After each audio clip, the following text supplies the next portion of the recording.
നമസ്തേ. പുത്തൻ പുലരിയിലേക്ക് എല്ലാ പ്രിയപ്പെട്ട പ്രേക്ഷകർക്കും സ്വാഗതം. ഇന്ന് കൊല്ലവർഷം 1200 ആണ്ട് കർക്കിടകം 7 തിരുവാതിര നക്ഷത്രം 2025 ജൂലൈ 23 ബുധനാഴ്ചയാണ്. ഇന്നത്തെ രാഹുകാലത്തിന്റെ സമയം ഉച്ചയ്ക്ക് 12 മണി മുതൽ 1:30 വരെയാണ്.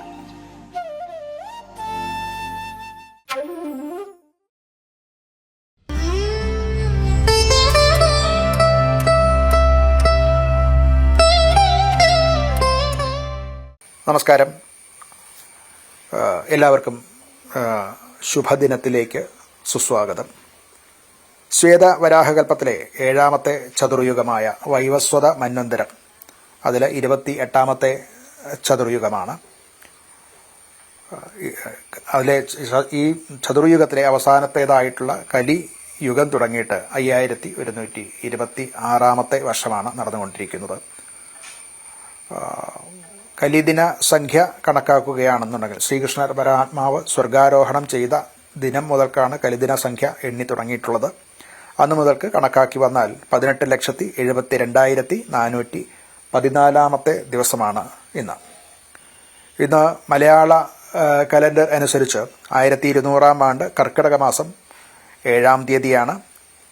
ശകവർഷ കണക്കനുസരിച്ച് 1947 ശ്രാവണ മാസം 1-ാം തീയതിയാണ്. ഗ്രിഗോറിയൻ കലണ്ടർ അനുസരിച്ച് 2025 ജൂലൈ മാസം 23-ാം തീയതിയാണ്. ഇപ്പോൾ കൃഷ്ണപക്ഷമാണ്. കൃഷ്ണപക്ഷത്തിലെ ചതുർദശി തിഥിയാണ്. ഉച്ചയ്ക്ക് 2:28 വരെ ഉള്ള സമയത്താണ് ചതുർദശി തിഥി. ഇന്ന് കരണം വിഷ്ടികരണമാണ്. നിത്യയോഗം വരുന്നത് വ്യാഘാത നാമ നിത്യയോഗമാണ്. ഇന്ന് നാൾ തിരുവാതിര. ഞാറ്റുവേല പൂയം ഞാറ്റുവേല തന്നെയാണ്. ഇന്നത്തെ ദിവസം ബുധന്റെ കാലഹോരയിൽ തുടങ്ങുന്ന ദിവസമാണ് ആയതുകൊണ്ടാണ് ബുധനാഴ്ച എന്ന് നമ്മൾ പറയുന്നത്. ഇന്ന് ഉദയം സംഭവിക്കുന്നത് രാവിലെ 6:16 19 ഉദയം സംഭവിക്കുന്നു. അസ്തമയം വരുന്നത് വൈകിട്ട് 6:44 29 അസ്തമയം സംഭവിക്കുന്നത്. ദിനമാനം ദിനത്തിന്റെ പകലിന്റെ കണക്ക്, പകലിന്റെ ദൈർഘ്യം 12 മണിക്കൂർ 28 10 ഇത് മധ്യ കേരളത്തിലേതാണ് ഈ സമയങ്ങളൊക്കെ പറഞ്ഞിട്ടുള്ളത്, ഉദയാസ്തമയങ്ങൾ പറഞ്ഞിട്ടുള്ളത്. അതിന് ഏതാനും സെക്കൻഡുകളുടെയും മിനിറ്റുകളുടെയും ഒക്കെ വ്യത്യാസം എത്ര കണ്ട് ഉത്തര ദിക്കിലേക്കോ ദക്ഷിണ ദിക്കിലേക്കോ മാറുന്നു. അതിനനുസരിച്ച് ഈ സമയത്തിന് വ്യത്യാസം IST അനുസരിച്ച് വരാവുന്നതാണ്.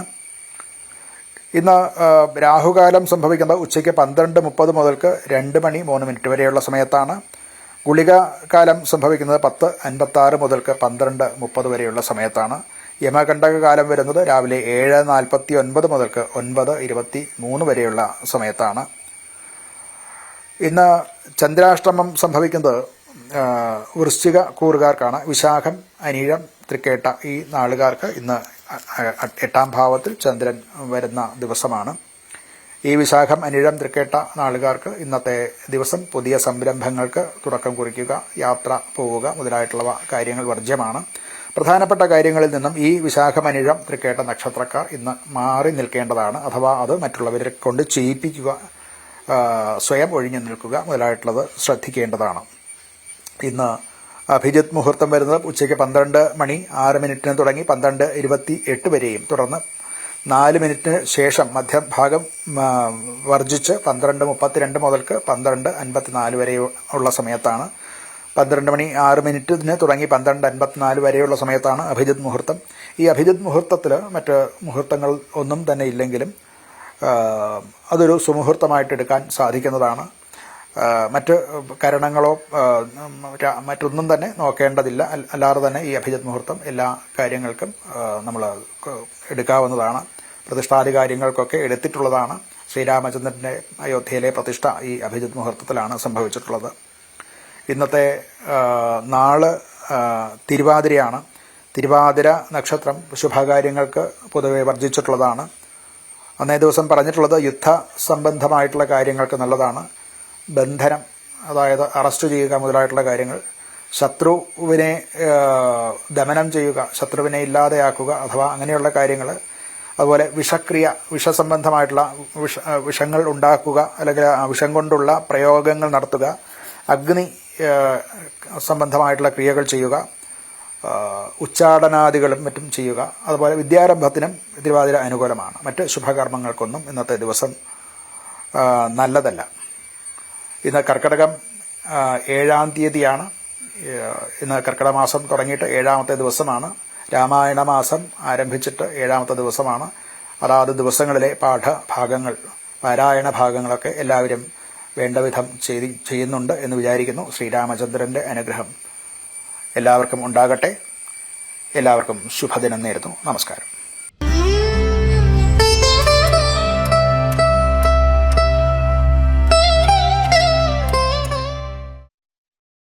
പുത്തൻപുലരിയിൽ ഇനി നമുക്ക് തലക്കെട്ടുകൾ നോക്കാം. VS-ന് വിട ചൊല്ലാൻ നാട്. വിലാപയാത്ര കരുനാഗപ്പള്ളിയിൽ അന്ത്യാഞ്ജലി അർപ്പിച്ച നാട്. സംസ്കാരം വൈകിട്ട് ആലപ്പുഴ വലിയ ചുടുകാട്ടിൽ.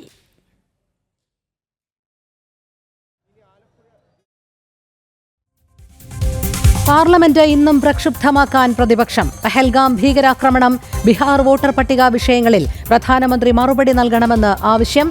നീക്കമെല്ലാം ചർച്ച ചെയ്യാമെന്ന് സർക്കാർ അറിയിച്ചു.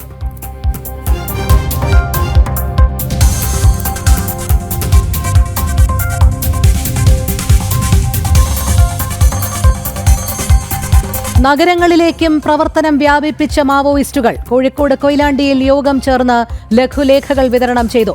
പങ്കെടുത്തത് NIA കേസിലെ പ്രതികളടക്കം 10 പേർ. ജനം ബ്രേക്കിംഗ്.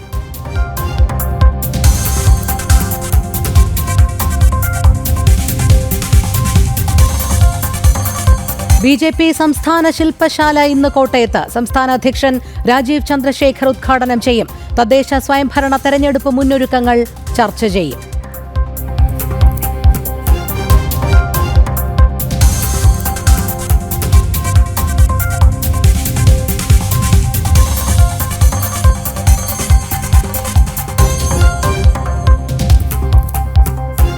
പ്രധാനമന്ത്രിയുടെ ദ്വിരാഷ്ട്ര സന്ദർശനം നാളെ ആരംഭിക്കുക UK, മാലിദ്വീപ് എന്നീ രാജ്യങ്ങളിലൂടെ വ്യാപാര കരാർ, ഉഭയകക്ഷി ബന്ധം എന്നിവ ചർച്ചയാകും.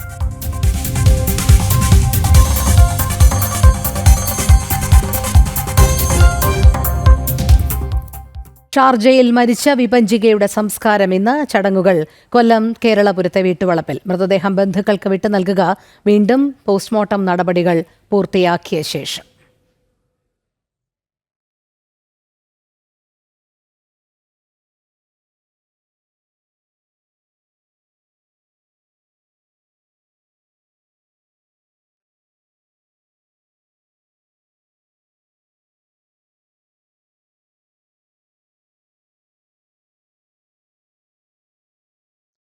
മുൻ മുഖ്യമന്ത്രി VS അച്യുതാനന്ദന് വിട നൽകാനൊരുങ്ങുകയാണ് കേരളം. വിലാപയാത്ര ഒച്ചിറയിൽ എത്തിച്ചേർന്നിരിക്കുന്നു. ആയിരങ്ങളാണ് അന്ത്യാഞ്ജലി അർപ്പിച്ചുകൊണ്ടിരിക്കുന്നത്. അതേസമയം VS-നെ യാത്രയാക്കാനൊരുങ്ങി ജന്മനാടായ ആലപ്പുഴയും തയ്യാറെടുക്കുകയാണ്.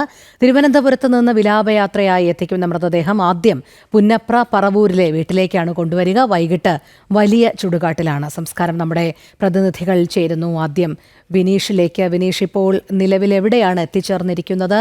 പതിവിലും താമസിക്കുന്നുണ്ട്. ഭൗതികദേഹവും വഹിച്ചുകൊണ്ടുള്ള വിലാപയാത്ര നേരം പുലർന്നു കഴിഞ്ഞതോടെ വലിയ തിരക്ക് തന്നെയാണോ യാത്ര പോകുന്ന വഴികളിലുടനീളം കാണാൻ കഴിയുന്നത്?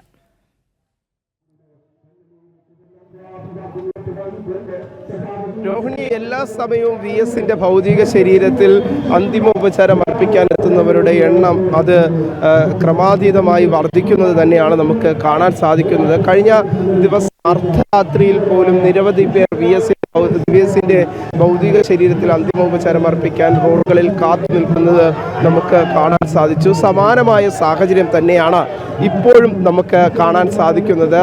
നമ്മളിപ്പോൾ ഓച്ചിറ കഴിഞ്ഞിരിക്കുകയാണ്. ഓച്ചിറ കഴിഞ്ഞ് മുക്കടയിലേക്ക് എത്തിയിരിക്കുകയാണ്. അല്പസമയത്തിനകം തന്നെ ആലപ്പുഴ ജില്ലയിലേക്ക് VS-ന്റെ ഭൗതിക ശരീരമായി വരുന്ന വിലാപയാത്ര കടക്കും. എന്തായിരുന്നാലും എല്ലാ മേഖലകളിലും വലിയ രീതിയിൽ ആളുകളുടെ ഒരു ദൃശ്യങ്ങൾ തന്നെയാണ് നമുക്ക് കാണാൻ സാധിക്കുന്നത്. കാരണം വലിയൊരു ഒഴുക്ക്. VS-ന്റെ ഭൗതിക ശരീരം കഴിഞ്ഞ ദിവസം നമുക്കറിയാം സെക്രട്ടേറിയറ്റിലെ ദർബാർ ഹാളിൽ നിന്ന് 2:30 മണിയോട് കൂടിയാണ് അദ്ദേഹത്തിൻ്റെ ഭൗതിക ശരീരം അവിടെ നിന്ന് വിലാപയാത്ര വിലാപയാത്രയായി ആലപ്പുഴയിലേക്ക് തിരിക്കുന്നത്. ആ സമയം മുതൽ ആദ്യഘട്ടത്തിൽ പ്ലാൻ ചെയ്തിരുന്നത് ഇത്തരത്തിലായിരുന്നു. രാവിലെ ഈ 2:30 മണിക്ക് തിരിച്ചതിന് ശേഷം 2:15 തിരിച്ചതിന് ശേഷം രാത്രി 9-10 മണിയോടുകൂടി ആലപ്പുഴയിലെ വസതിയിലേക്ക് എത്തിക്കുക എന്നതായിരുന്നു ആദ്യഘട്ടത്തിൽ തീരുമാനിച്ചിരുന്നത്. പക്ഷേ വിലാപയാത്ര ആരംഭിച്ച സമയം മുതൽ നേരത്തെ പാർട്ടി നേതൃത്വം നിശ്ചയിച്ചതിനപ്പുറമുള്ള പ്രദേശങ്ങളിൽ പ്രവർത്തകരുടെ സാന്നിധ്യം, നിരവധി പേർ അന്തിമോപചാരം അർപ്പിക്കാനായി റോഡുകളുടെ ഇരുവശത്തും കാത്തു നിൽക്കുന്നതും കാണാൻ സാധിച്ചു. ആ ഘട്ടത്തിലാണ് വി എസ് അച്യുതാനന്ദനുമായുള്ള വി എസിന്റെ ഭൗതിക ശരീരവുമായുള്ള വിലാപയാത്ര വീണ്ടും വൈകുന്ന തരത്തിലേക്ക് നീങ്ങിയത്. നമുക്കറിയാം, തിരുവനന്തപുരത്ത് വി എസിന്റെ ഭൗതിക ശരീരവുമായുള്ള വിലാപയാത്ര തുടങ്ങിയിട്ട്. എന്നിട്ടും ഇപ്പോഴും നമുക്ക് ആ ദൃശ്യങ്ങളിൽ കാണാൻ സാധിക്കുന്നുണ്ട്. ഭൗതിക ശരീരത്തിന് ഒരു നോക്ക് കണ്ട് അന്തിമോപചാരം അർപ്പിക്കാനായി നിറകണ്ണീരോടുകൂടി നിരവധി പേർ തന്നെയാണ് ഇപ്പോഴും ഈ റോഡിന്റെ ഇരുവശത്തുമായി കാത്തു നിൽക്കുന്നത്. ഇപ്പോൾ CPM-ന്റെ തന്നെ നേതാക്കൾ കൃത്യമായ നിർദ്ദേശം നൽകിയിരിക്കുന്നു. എത്രയും വേഗത്തിൽ വി എസിന്റെ വസതിയിലേക്ക് ഭൗതിക ശരീരം എത്തിക്കാനുള്ള ശ്രമമാണ് നടത്തുന്നത്. നേരത്തെ മുൻകൂട്ടി തയ്യാറാക്കിയിരുന്ന പദ്ധതികൾക്കനുസരിച്ച് ഭൗതിക ശരീരം ഈ മണിക്കൂറുകളിൽ നമുക്ക് നോക്കിക്കാണാനുള്ളത്. കാരണം ജില്ലാ കമ്മിറ്റി ഓഫീസിൽ ഭൗതിക ശരീരം പൊതുദർശനത്തിന് വയ്ക്കും എന്നായിരുന്നു. പക്ഷെ അത്തരം നേരത്തെ മുൻകൂട്ടി തയ്യാറാക്കിയിരുന്ന തരത്തിൽ വിഎസിന്റെ സംസ്കാര ചടങ്ങുകൾ നടക്കുമോ എന്നത് നോക്കി തന്നെ കാത്തിരിക്കും. കാരണം ഇപ്പോൾ മുക്കട എന്ന് പറയുന്ന ക്ഷേത്രമാണ് എത്തിച്ചേർന്നിട്ടുള്ളത്. ഇനിയും ഏകദേശം 30 എത്താൻ ഇവിടെ നിന്നുണ്ട്.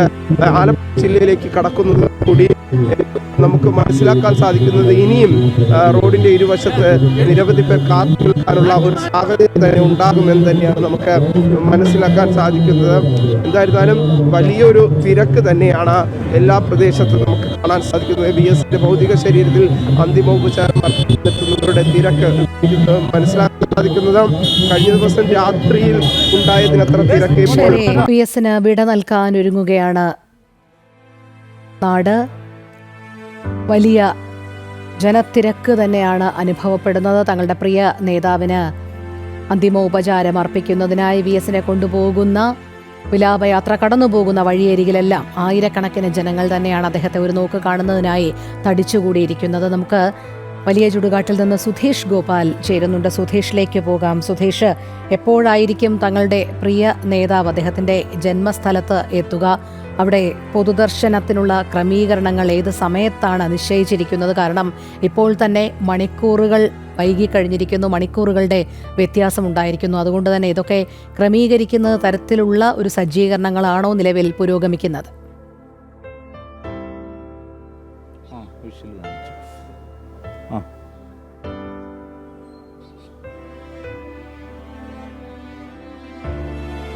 സുധീഷ്, കേൾക്കാൻ കഴിയുന്നുണ്ടോ?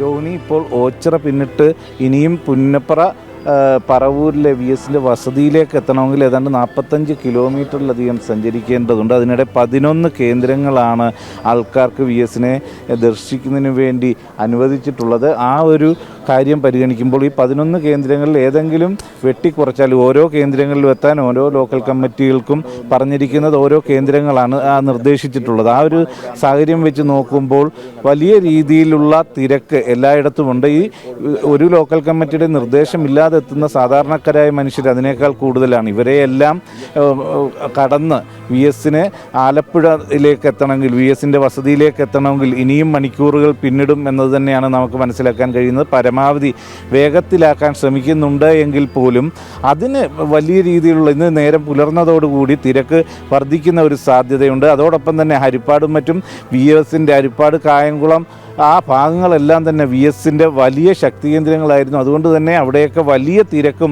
അനുഭവപ്പെടും. വി എസിന് അടിത്തട്ട് മുതൽ വലിയ ബന്ധം, വർഷങ്ങളുടെ ബന്ധമുള്ള മേഖലകളാണ് അവിടമെല്ലാം. അവിടുത്തെ എല്ലാം ആൾക്കാരെ കടന്ന് ഇങ്ങോട്ട് എത്തുക എന്നത് വലിയ പ്രയാസകരം തന്നെയാണ്. അതുകൊണ്ട് തന്നെ ഇന്നലത്തെ നമുക്കറിയാം അനുഭവം വെച്ചിട്ട് ഏതാണ്ട് 15 കിലോമീറ്റർ പിന്നിടാൻ 5 മണിക്കൂറോളം എടുത്തിരുന്നു. ആ ഒരു സാഹചര്യം ഇന്ന് ഉണ്ടാവാതെ പരമാവധി വേഗത്തിലാക്കാൻ ഇന്ന് തന്നെ സംസ്കാര ചടങ്ങുകൾ നടത്താൻ പാർട്ടി തീരുമാനിച്ചിട്ടുണ്ടെങ്കിൽ പോലും അത് VS-നെ കാത്തു നിൽക്കുന്നവർക്ക് അത്രത്തോളം ഉൾക്കൊള്ളണമെന്നില്ല. അവർ VS-നെ കണ്ടേ മടങ്ങൂ. അതുകൊണ്ട് തന്നെ ഈ സമയക്രമങ്ങളാകെ തന്നെ മാറിയിരിക്കുന്ന ഒരു സാഹചര്യമാണ് ഉള്ളത്. ഇപ്പോൾ ആലപ്പുഴ ഏരിയ കമ്മിറ്റി അംഗം നമ്മളോടൊപ്പം ചേരുകയാണ്. ഏത് രീതിയിലായിരിക്കും ഇനിയും ക്രമീകരണങ്ങൾ എന്നത് ഒന്ന് ചോദിക്കേണ്ടിയിരിക്കുന്നു. ഇപ്പോൾ നമ്മൾ നിശ്ചയിച്ച സമയം അപ്പാടെ മാറിക്കഴിഞ്ഞു. ഇന്നലെ രാത്രി 9 മണിയോടെ ഇവിടെ എത്തുമെന്ന് പ്രതീക്ഷിച്ചത് അത് ആലപ്പുഴ ജില്ലയിലേക്ക് പോലും കടക്കാൻ ആ സമയത്ത് കഴിഞ്ഞിട്ടില്ല. കൊല്ലം ജില്ലയുടെ പാതി ഭാഗം പോലും എത്താൻ കഴിഞ്ഞിട്ടില്ല. ആ ഒരു സാഹചര്യത്തിൽ ഇപ്പോൾ ആണ് ആലപ്പുഴയിലേക്ക് കടന്നിരിക്കുന്നത്. ഇനിയും ഉണ്ട് 40 കിലോമീറ്ററിലധികം ദൂരം സഞ്ചരിക്കാൻ. 11 കേന്ദ്രങ്ങളുണ്ട്. എപ്പോഴത്തേക്ക് ഇങ്ങ് എത്തുമെന്ന് എന്തെങ്കിലും ഇതുണ്ടോ? ഇവിടുത്തെ പൊതുദർശനങ്ങളിൽ അതേ ക്രമങ്ങളിൽ തന്നെ നടത്തേണ്ടിയും വരില്ലേ? തീർച്ചയായും നിങ്ങൾ പറഞ്ഞ കണക്ക് VS-നെ കാണാൻ ജനങ്ങൾ തടിച്ചുകൂടുകയാണ്. ഈ കാണാൻ വരുന്ന ജനങ്ങളെ മാറ്റി നിർത്തുക എന്നുള്ളത് അസാധ്യമായ കാര്യമാണ്. പാർട്ടി ഇപ്പോൾ തീരുമാനിച്ചിട്ടുള്ള കേന്ദ്രങ്ങളിൽ കാണിക്കേണ്ടത് വരും. അപ്പോൾ ഇവിടെ 9 മണിക്ക് എത്തിച്ചേരണമെന്ന് ആഗ്രഹിച്ചതാണ്. പക്ഷേ ഇതുവരെ എത്തിച്ചേരാൻ കഴിഞ്ഞിട്ടില്ല എന്നുള്ളത് നിങ്ങൾ പറഞ്ഞ യാഥാർത്ഥ്യമാണ്. ഇപ്പോൾ പാർട്ടി ക്രമീകരിച്ചിരിക്കുന്നതാണ്. ഇപ്പം VS-ൻ്റെ വീട്ടിൽ എത്തിച്ചേരുന്ന മുറയ്ക്ക് ഇനി പൊതുദർശനത്തിൻ്റെ സമയത്തിൽ എന്തെങ്കിലും ക്രമീകരണം വരുത്തേണ്ടതുണ്ടെങ്കിൽ വരുത്താൻ പറ്റൂ. എന്തായാലും VS-നെ കാണാൻ എത്തുന്ന ജനങ്ങളെ മാറ്റി നിർത്തിക്കൊണ്ട് മുന്നോട്ട് പോകാൻ കഴിയാത്തൊരു സാഹചര്യമാണ് ഉള്ളത്. എന്തായാലും പാർട്ടി ഇപ്പോൾ വീട്ടിൽ എത്തുന്ന മുറയ്ക്ക് ബാക്കിയുള്ള ക്രമീകരണങ്ങൾ വേണ്ട മാറ്റങ്ങളുണ്ടെങ്കിൽ ആവശ്യമുണ്ടെങ്കിൽ പാർട്ടി നേതൃത്വം ആവശ്യമായ ക്രമീകരണങ്ങൾ വരുത്തുന്നതായിരിക്കും. ഇത് തന്നെയായാലും VS-ൻ്റെ വീട്ടിലെത്തിച്ചേ പറ്റൂ, ജില്ലാ കമ്മിറ്റി ഓഫീസിലെത്തിച്ചേ പറ്റൂ. അതോടൊപ്പം തന്നെ ഇത്രയും വിവിധ ജില്ലകളിൽ നിന്നും സംസ്ഥാനത്തിന് തന്നെ പുറത്തുനിന്ന് എത്തിയവർ ഉണ്ട്. അവർക്കെല്ലാം കാണാൻ റിക്രിയേഷൻ ഗ്രൗണ്ടിലും എത്തിച്ചേ പറ്റൂ. അപ്പം അവിടങ്ങളിലെ സമയത്തിൽ ചെറിയ ചുരുക്കം വരുത്തിയാൽ പോലും ഇന്ന് രാത്രിയോടുകൂടി സംസ്കാരം നടക്കൂ എന്നൊരവസ്ഥയിലേക്ക് കാര്യങ്ങൾ എത്തിയിരിക്കുകയല്ലേ? ഇന്ന് രാത്രിയോടുകൂടി സംസ്കാരം നടക്കും. ചില സ്ഥലങ്ങളിൽ ചില ക്രമീകരണങ്ങൾ വേണ്ടിവരും എന്നാണ് തോന്നുന്നത്. അതിപ്പം പാർട്ടിയുടെ ബന്ധപ്പെട്ട കേന്ദ്രങ്ങൾ ആലോചിച്ച് ആവശ്യമായ ക്രമീകരണങ്ങൾ വരുത്തും. എന്തായാലും വരുന്ന ജനങ്ങളെ കാണിക്കാതിരിക്കുവാൻ പറ്റുന്ന സാഹചര്യമല്ല. VS-നെ കാണാൻ വേണ്ടി എല്ലാ ജില്ലകളിൽ നിന്നുള്ള ജനങ്ങൾ അങ്ങനെ എത്തിക്കൊണ്ടിരിക്കുന്ന സാഹചര്യത്തിൽ അവർക്ക് VS-നെ കാണാനുള്ള സാഹചര്യം സൃഷ്ടിച്ചു കൊടുക്കേണ്ടതുണ്ട്. അതിനാവശ്യമായ ക്രമീകരണങ്ങൾ പാർട്ടി നേതൃത്വം വരുത്തുമെന്നുള്ളത് തന്നെയാണ്. അതുതന്നെയാണ് രോഹിണി. ഇവിടെ എല്ലാം തന്നെ കൃത്യമായും പല ജില്ലകളിൽ നിന്നുള്ളവരുണ്ട്. പ്രത്യേകിച്ചും മലമ്പുഴ മണ്ഡലത്തിൽ നിന്ന് തന്നെ വിവിധ വണ്ടികളാണ് ഇന്നലെ തന്നെ ഇവിടെ എത്തി ഹോട്ടലുകളിലും മറ്റും തങ്ങുന്നു. ഇവിടെ രക്തസാക്ഷി മണ്ഡപങ്ങളിലേക്ക് എത്തുന്നു. ആ ആൾക്കാർക്ക് എല്ലാം തന്നെ VS-നെ കാണാനുള്ള അവസരം ഒരുക്കി കൊടുക്കേണ്ടത് പാർട്ടിയുടെ കൂടി ബാധ്യതയാണ്.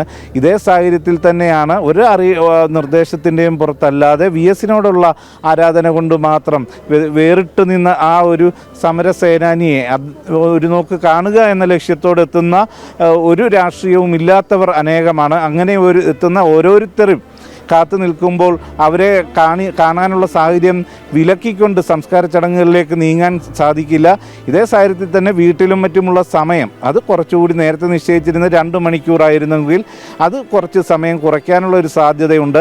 എങ്ങനെയായാലും ഇന്ന് തന്നെ സംസ്കാര ചടങ്ങ് നടത്താനുള്ള നീക്കം പാർട്ടിയുടെ ഭാഗത്തു നിന്നുമുണ്ട്. എന്നിരുന്നാൽ പോലും അത് ഒന്നും വകവെക്കാതെയാണ് ഇപ്പോഴും ഓരോ ഇടത്തും ജനങ്ങൾ തടിച്ചുകൂടുന്നത് എന്നുള്ള കാര്യം നമുക്ക് എടുത്തു പറയേണ്ടത് തന്നെയാണ്. ഇപ്പോൾ വിവിധ ജില്ലകളിൽ നിന്ന് എത്തുന്നവർ ഇവിടെ പുന്നപ്ര വയലാർ രക്തസാക്ഷി മണ്ഡപത്തിന് മുന്നിൽ, വലിയ ചുടുകാട്ടിലെ രക്തസാക്ഷി മണ്ഡപത്തിന് മുന്നിൽ നിന്ന് ഫോട്ടോയും മറ്റും പകർത്തി പോകുന്ന ദൃശ്യമാണ് കാണുന്നത്. അതിന് സമീപത്ത് തന്നെയാണ് VS-ൻ്റെ വേണ്ടി ഈ ചിത ഒരുങ്ങുന്നത്. ഇവിടെ TV തോമസിനും PK ചന്ദ്രാനന്ദനും മറ്റും അരികിലായാണ് VS-നും ചിതയൊരുങ്ങുന്നത്. KR ഗൗരിയമ്മയും ഇതിന് സമീപത്ത് തന്നെയായിരുന്നു സംസ്കരിച്ചത്. അങ്ങനെ പുന്നപ്ര വയലാർ സമര സേനാനികൾക്കുള്ളതാണ് ഈ വലിയ ചുടുകാട്ടിലെ ഈ സംസ്കാരം നടത്തുന്ന സ്ഥലം. അവിടെ VS-ഉം അന്തി ഉറങ്ങാൻ പോകുന്നു എന്നത് തന്നെയാണ്. അതിലേക്ക് ഇന്ന് എപ്പോൾ സംസ്കാരം നടക്കും എന്നത് വലിയ രീതിയിൽ അനിശ്ചിതത്വത്തിൽ തന്നെ നിൽക്കുകയാണ്. ഇപ്പോൾ കായംകുളം എന്ന് പറയുമ്പോൾ കായംകുളം ഓച്ചിറ കഴിഞ്ഞാൽ KPSC ജംഗ്ഷനുണ്ട്. അത് കഴിഞ്ഞ് കായംകുളം, കരിയിലക്കുളങ്ങര, നങ്ങിയാറുളങ്ങര, ഹരിപ്പാട്, ഡാണാപ്പടി, കരുവാറ്റ, തോട്ടപ്പള്ളി, പുറക്കാട്, അതിനുശേഷം Ambalappuzha town, Vandanam medical college junction, ഇത്രയിടം കഴിഞ്ഞിട്ടാണ് VS-ൻ്റെ വീട്ടിലേക്ക് മൃതദേഹം എത്തിക്കുന്നത്. ഈ ഇടങ്ങളിലെല്ലാം തന്നെ നേരത്തെ പറഞ്ഞ പോലെ വിവിധ ലോക്കൽ കമ്മിറ്റികളിൽ നിന്നുള്ളവർ എത്താൻ നിർദ്ദേശിച്ചിരിക്കുന്നത് ഓരോ കേന്ദ്രങ്ങളിലാണ്.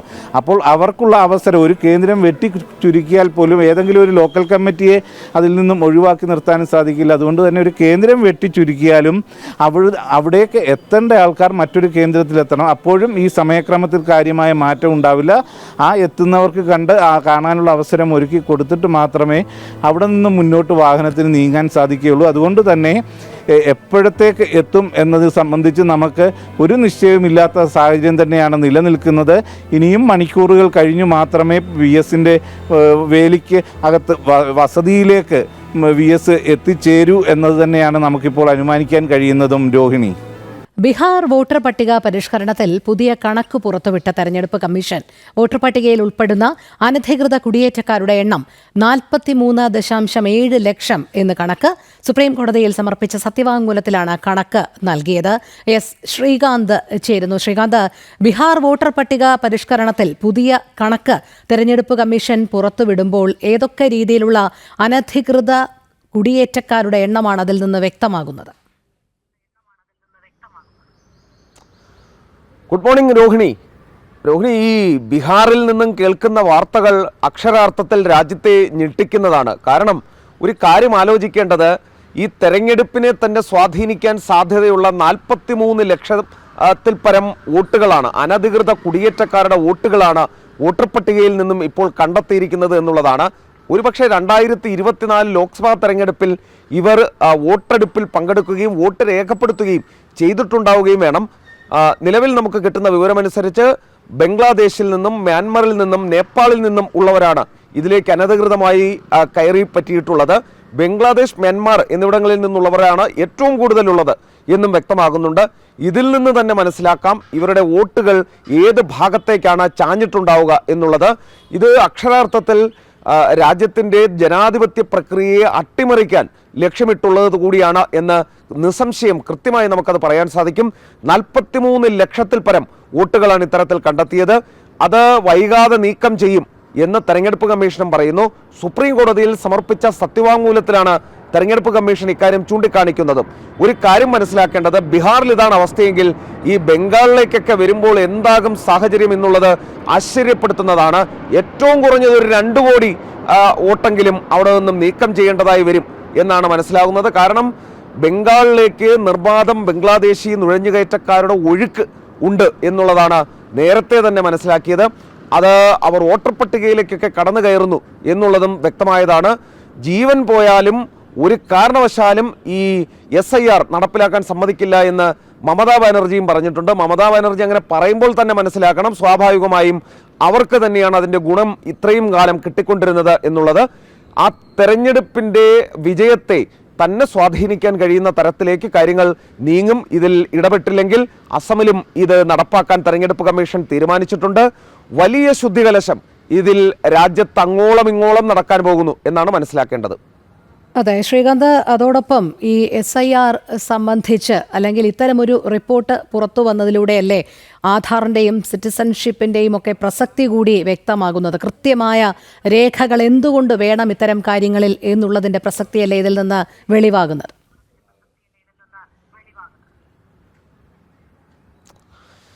11 രേഖകളാണ് നിലവിൽ തെരഞ്ഞെടുപ്പ് കമ്മീഷൻ റെക്കഗ്നൈസ് ചെയ്തിട്ടുള്ളത്. ഈ 11 രേഖകളിൽ ഏതെങ്കിലും ഒന്ന് സമർപ്പിച്ചാൽ സ്വാഭാവികമായും അവരവരുടെ ഈ വോട്ടർ പട്ടിക സംബന്ധിച്ചുള്ള പേരുകൾ, അതിൽ ഏത് രീതിയിലാണ് ഇവർക്ക് പൗരത്വം കിട്ടിയത് തുടങ്ങിയ കാര്യങ്ങൾ അവർക്ക് വിലയിരുത്താൻ പറ്റും.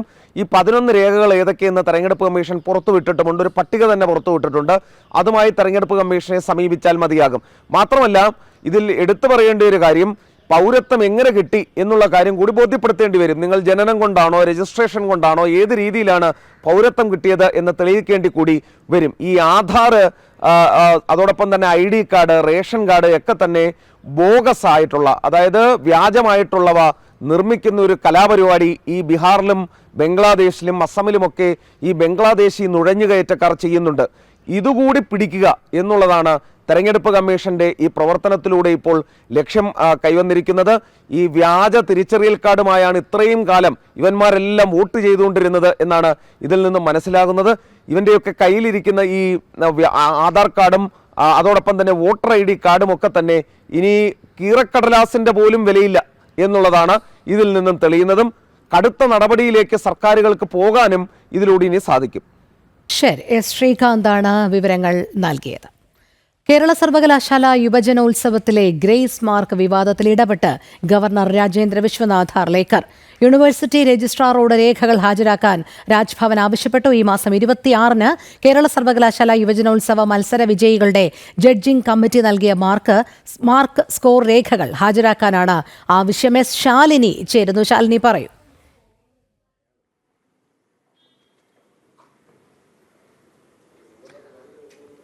രോഹിണി സൂചിപ്പിച്ചതുപോലെ തന്നെയാണ് കേരള സർവകലാശാലയിലെ നിലവിലെ രജിസ്ട്രാർ, അതായത് ഡോക്ടർ മിനി കാപ്പൻ ഈ വിഷയവുമായി ബന്ധപ്പെട്ട് രാജ്ഭവനിൽ ഹാജരാകണമെന്നുള്ളതാണ് നിലവിൽ നൽകിയിട്ടുള്ള നിർദ്ദേശം. രാജ്ഭവൻ പ്രധാനമായും കഴിഞ്ഞ ഇന്റർസോൺ കലോത്സവവുമായി ബന്ധപ്പെട്ട് മാർക്ക് വിവാദം രൂക്ഷമായ സാഹചര്യത്തിൽ സേവ് യൂണിവേഴ്സിറ്റി ക്യാമ്പയിൻ കമ്മിറ്റി അടക്കം ഈ വിഷയത്തിൽ ഇടപെട്ട് പരാതികൾ നിവേദനം രാജ്ഭവന് നൽകിയിരുന്നു. ഇതിലാണ് ഇപ്പോൾ രാജ്ഭവൻ ഇടപെടുകയും ഈ മാസം 26-ാം തീയതി വിശദമായ മാർക്ക് ലിസ്റ്റും ഒപ്പം തന്നെ വിശദമായ വിശദീകരണവുമായി സർവകലാശാല രജിസ്ട്രാർ തന്നെ ചുമതലയുള്ള ജോയിന്റ് രജിസ്ട്രാർ ആയിട്ടുള്ള മിനി കാപ്പൻ എത്തണമെന്നുള്ളതാണ് രാജ്ഭവൻ നൽകിയിട്ടുള്ള നിർദ്ദേശം. അതിൽ പ്രധാനമായും ഈ ഗ്രൂപ്പിന് മത്സരങ്ങളിലൊക്കെ തന്നെ ഒന്നിലധികം ഗ്രൂപ്പുകളിലെയും ഒപ്പം തന്നെ വിദ്യാർത്ഥികൾക്ക് അധിക മാർക്ക് നൽകാൻ വേണ്ടി ഒന്നിലധികം ഗ്രൂപ്പ് മത്സരാർത്ഥികളെ വിജയിപ്പിച്ചതായുള്ള ആക്ഷേപങ്ങൾ ഉയർന്നിരുന്നു. ആ ആക്ഷേപത്തിൽ എന്താണ് മാർക്ക് ലിസ്റ്റിൽ സംഭവിച്ചത്, ഒപ്പം തന്നെ എന്താണ് ഇന്റർസോൺ കലോത്സവത്തിലെ മാർക്കിൽ ഗ്രൂപ്പിന് മത്സരങ്ങളിലെ മാർക്കിൽ സംഭവിച്ചത് എന്നതടക്കമുള്ള കാര്യങ്ങൾ വിശദീകരിക്കണമെന്നാണ് കത്തിൽ രാജ്ഭവൻ ആവശ്യപ്പെട്ടിട്ടുള്ളത്. ഇതിന്റെ അടിസ്ഥാനത്തിലാണ് വിദ്യാർത്ഥികൾക്ക് ഗ്രേസ് മാർക്ക് ആനുകൂല്യം ലഭിക്കാൻ കലോത്സവത്തിൽ ക്രമക്കേട് ഒപ്പം തന്നെ ഗ്രൂപ്പ് മത്സരങ്ങളിൽ ഒന്നിൽ കൂടുതൽ ഗ്രൂപ്പുകളെ വിജയിച്ചതായി അംഗീകരിക്കാൻ വൈസ് ചാൻസലർ വിസമ്മതിച്ചതിനെ തുടർന്ന് അതിലടക്കം വലിയ രീതിയിലുള്ള തർക്കങ്ങൾ ഉയർന്നു. ഈ തർക്കം അടക്കം ഉള്ള കാര്യങ്ങളിൽ വിശദമായ വിശദീകരണം നൽകണമെന്നുള്ളതാണ് രജിസ്ട്രാറോട് ആവശ്യപ്പെട്ടിട്ടുള്ളത് രാജ്ഭവൻ. എന്തായാലും അതിനുശേഷമായിരിക്കും ഈ വിഷയത്തിൽ ഒരു നിർണായക നടപടി രാജ്ഭവൻ സ്വീകരിക്കുക. ചാൻസലർ കൂടിയ ഗവർണർ ഇക്കാര്യത്തിലും ഇടപെടൽ നടത്താൻ പോകുന്നു എന്നുള്ളതാണ് നമ്മൾ മനസ്സിലാക്കുന്നത്. കഴിഞ്ഞ ദിവസങ്ങളൊക്കെ കേരള സർവകലാശാലയുമായി ബന്ധപ്പെട്ട ഉരുത്തിരിഞ്ഞ വിവാദങ്ങളിലടക്കം വലിയ രീതിയിലുള്ള വിമർശനങ്ങൾ ഉയർന്നു നിൽക്കുന്ന സാഹചര്യം, ഒപ്പം തന്നെ ഈ രജിസ്ട്രാറുടെ ചുമതലയുമായി ബന്ധപ്പെട്ട തർക്കങ്ങളൊക്കെ നിലനിൽക്കുന്ന ഒരു പശ്ചാത്തലം ഒരു ഭാഗത്ത്, മറുഭാഗത്ത് 2 യൂണിവേഴ്സിറ്റികളിലെ VC-മാരുടെ നിയമനം അടക്കമുള്ള കാര്യങ്ങളിൽ രാജ്ഭവൻ നിർണായക ഇടപെടൽ നടത്താൻ ഒരുങ്ങുന്നു. ഇതിനിടയിലാണ്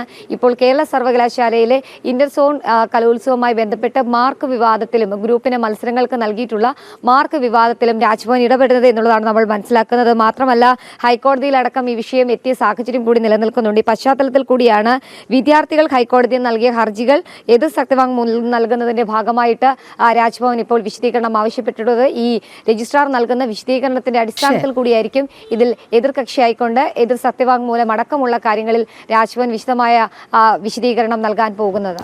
ശരി ശാലിനി. കേരള സർവകലാശാല യുവജനോത്സവത്തിലെ ഗ്രേസ് മാർക്ക് വിവാദത്തിൽ ഇടപെട്ടിരിക്കുകയാണ് ഗവർണർ രാജേന്ദ്ര വിശ്വനാഥ് ഹർലേക്കർ. എസ് ശാലിനിയാണ് വിവരങ്ങൾ നൽകിയത്. പ്രധാനമന്ത്രി നരേന്ദ്രമോദി ദ്വിരാഷ്ട്ര സന്ദർശനത്തിന് ഇന്ന് പുറപ്പെടും.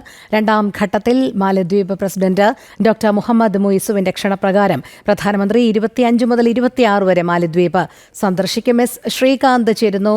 ശ്രീകാന്ത്, പ്രധാനമന്ത്രി നരേന്ദ്രമോദിയുടെ ദ്വിരാഷ്ട്ര സന്ദർശനം ഇന്ന് ആരംഭിക്കുമ്പോൾ എന്തെല്ലാം കാര്യങ്ങളിൽ ശ്രദ്ധ കേന്ദ്രീകരിച്ചുകൊണ്ട് അല്ലെങ്കിൽ നയതന്ത്ര ബന്ധങ്ങൾ ഊട്ടിയുറപ്പിച്ചുകൊണ്ടുള്ള ഒരു യാത്രയാകും ഇത്? ഇന്നും നാളെയും UK-യിലേക്കാണ് പ്രധാനമന്ത്രിയുടെ സന്ദർശനം നിശ്ചയിച്ചിട്ടുള്ളത്. 25-26 തീയതികളിൽ മാലിദ്വീപിലേക്കും പ്രധാനമന്ത്രിയുടെ വിദേശ പര്യടനം നിശ്ചയിച്ചിട്ടുണ്ട്. ബ്രിട്ടനും ഇന്ത്യയും തമ്മിൽ സ്വതന്ത്ര വ്യാപാര കരാർ ഒപ്പിടാൻ തീരുമാനം ഏകദേശ ധാരണയായിട്ടുണ്ട് എന്നുള്ളതാണ് നമുക്ക് വ്യക്തമാകുന്നത്. അത് മാത്രമല്ല, ഖലിസ്ഥാൻ തീവ്രവാദികളും അനുബന്ധ സംഘടനകളും ഉയർത്തുന്ന ഭീഷണി അത് ഇന്ത്യയുടെ മുഖ്യ അജണ്ടയായിരിക്കും എന്നുള്ളതും ഇതിനോടകം തന്നെ വ്യക്തമായിട്ടുണ്ട്. മാത്രമല്ല, ഇന്ത്യയിൽ ഏതെങ്കിലും തരത്തിലുള്ള സാമ്പത്തിക കുറ്റകൃത്യങ്ങൾ ചെയ്ത ശേഷം ലണ്ടനിലേക്ക് പോയി അവിടെ അഭയം തേടിയിരിക്കുന്ന കുറ്റവാളികളെ കൈമാറുന്ന കാര്യത്തിലും ഇന്ത്യയും ബ്രിട്ടനും തമ്മിൽ ഏതെങ്കിലും തരത്തിലുള്ള ചർച്ചകൾ ഉണ്ടാകാനുള്ള സാധ്യതയുണ്ട് എന്നാണ് മനസ്സിലാകുന്നത്. റഷ്യയിൽ നിന്നും എണ്ണ വാങ്ങുന്നതുമായി ബന്ധപ്പെട്ട് സ്വാഭാവികമായും ആശങ്ക ബ്രിട്ടൻ ഇന്ത്യയോട് അറിയിക്കും എന്നുള്ളതും ഈ ഘട്ടത്തിൽ വിവരം കിട്ടുന്നുണ്ട്. പക്ഷേ ഇന്ത്യ അതിൽ ഇതിനോടകം തന്നെ നിലപാട് വ്യക്തമാക്കിയിട്ടുണ്ട്. ഇന്ത്യക്ക് ചേരുന്ന, ഇന്ത്യക്ക് യുക്തമായ, ഇന്ത്യയിലെ പൗരന്മാർക്ക് അനുയോജ്യമായ നിലപാടാണ് ഇന്ത്യ സ്വീകരിക്കുന്നത് എന്നാണ് നിലവിലിപ്പോൾ വിദേശകാര്യ സെക്രട്ടറി കഴിഞ്ഞ ദിവസം നടത്തിയ വാർത്താ സമ്മേളനത്തിൽ പറയുകയും ചെയ്തത്. എന്തായാലും പ്രധാനമന്ത്രിയുടെ ബ്രിട്ടൻ സന്ദർശനം ഇരു രാജ്യങ്ങൾക്കുമിടയിലെ നയതന്ത്ര ബന്ധം കൂടുതൽ ശക്തിപ്പെടുത്താൻ ഗുണം ചെയ്യും എന്ന് പ്രതീക്ഷിക്കുന്നു. ഒപ്പം തന്നെ ഈ ഖലിസ്ഥാനി ഭീകരർ അവരെ കൊണ്ട് ഈ കാനഡയിലും ബ്രിട്ടനിലും തമ്പടിച്ചാണ് അവർ ഇന്ത്യക്കെതിരായ അവരുടെ പ്രവർത്തനങ്ങൾ ഏകോപിപ്പിക്കുന്നത്. ബ്രിട്ടനിലെ ഇന്ത്യൻ ഹൈക്കമ്മീഷന് മുന്നിൽ നിർബാധം, ലണ്ടനിലെ ബ്രിട്ടൻ ഹൈക്കമ്മീഷന് മുന്നിൽ ഇന്ത്യൻ ഹൈക്കമ്മീഷന് മുന്നിലെത്തി നിർബാധം അവർ പ്രതിഷേധം സംഘടിപ്പിക്കുകയും ആക്രമണം അഴിച്ചുവിടുകയും നമ്മുടെ ദേശീയ പതാകയെ അപമാനിക്കുകയും ഒക്കെ ചെയ്യുന്നത് മുൻപ് നമ്മൾ കണ്ടിട്ടുണ്ട്. ആ പ്രവർത്തികൾക്കെതിരെയായിരിക്കും ഇന്ത്യ കടുത്ത നിലപാടിലേക്ക് പോകുന്നത് എന്നും വ്യക്തമാകുന്നുണ്ട്. മാലദ്വീപിലെ കാര്യമെടുത്താൽ അവിടെ നിന്ന് മുഹമ്മദ് മുയിസു ആദ്യഘട്ടത്തിൽ തെരഞ്ഞെടുപ്പ് ജയിച്ച് അധികാരത്തിലേറിയപ്പോൾ ഇന്ത്യയില്ലാതെ ഞങ്ങൾ പലതും ചെയ്തു കളയും എന്നൊരു വീരവാദം മുഴക്കിയിരുന്നു.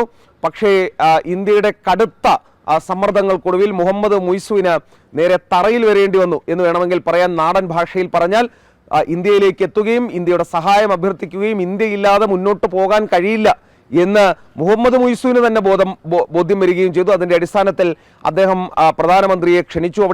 പ്രധാനമന്ത്രി അവിടേക്ക് പോവുകയാണ്. ഇന്ത്യയെ സംബന്ധിച്ച് തന്ത്രപ്രധാന പങ്കാളി എന്ന രീതിയിലായിരിക്കും മാലിദ്വീപിനെ കാണുന്നത്. കാരണം ഈ കടൽ വഴിയുള്ള ഭീകര പ്രവർത്തനങ്ങൾ, അതോടൊപ്പം തന്നെ ചൈനയുൾപ്പെടെയുള്ള മറ്റ് രാജ്യങ്ങൾ ഇന്ത്യയെ വളഞ്ഞിട്ട് പിടിക്കുക എന്നുള്ള അവരുടെ ഒരു നയമാണ്. അതിനെയൊക്കെ തകർക്കാൻ ശ്രീലങ്കയും മാലിദ്വീപും ഉൾപ്പെടുന്ന മേഖലയിലുള്ള ഈ കടൽ മേഖലയിലുള്ള രാജ്യങ്ങളുടെ പിന്തുണ നമുക്ക് കൂടിയേ തീരൂ. അതും മാലിദ്വീപുമായുള്ള ബന്ധത്തിൽ നിർണായകമാണ്. ശരി, ശ്രീകാന്താണ് വിവരങ്ങൾ നൽകിയത്. ബലികർമ്മങ്ങൾക്ക് പേരുകേട്ട ക്ഷേത്രമാണ് വയനാട് ജില്ലയിലെ തിരുനെല്ലി മഹാവിഷ്ണു ക്ഷേത്രം. ബ്രഹ്മഗിരി മലനിരകളാൽ ചുറ്റപ്പെട്ട് കിടക്കുന്ന ക്ഷേത്രം പുരാതന കാലം മുതൽ തന്നെ ഹിന്ദുക്കളുടെ ആരാധനാ കേന്ദ്രമാണ്. ഭഗവാൻ ശ്രീരാമൻ പിതാവിനായി ഇവിടെ എത്തി പിതൃകർമ്മം ചെയ്തു എന്നാണ് വിശ്വാസം. നാളത്തെ കർക്കടകവാവ് ബലിക്ക് ഇവിടെ ഒരുക്കങ്ങൾ പൂർത്തിയായി.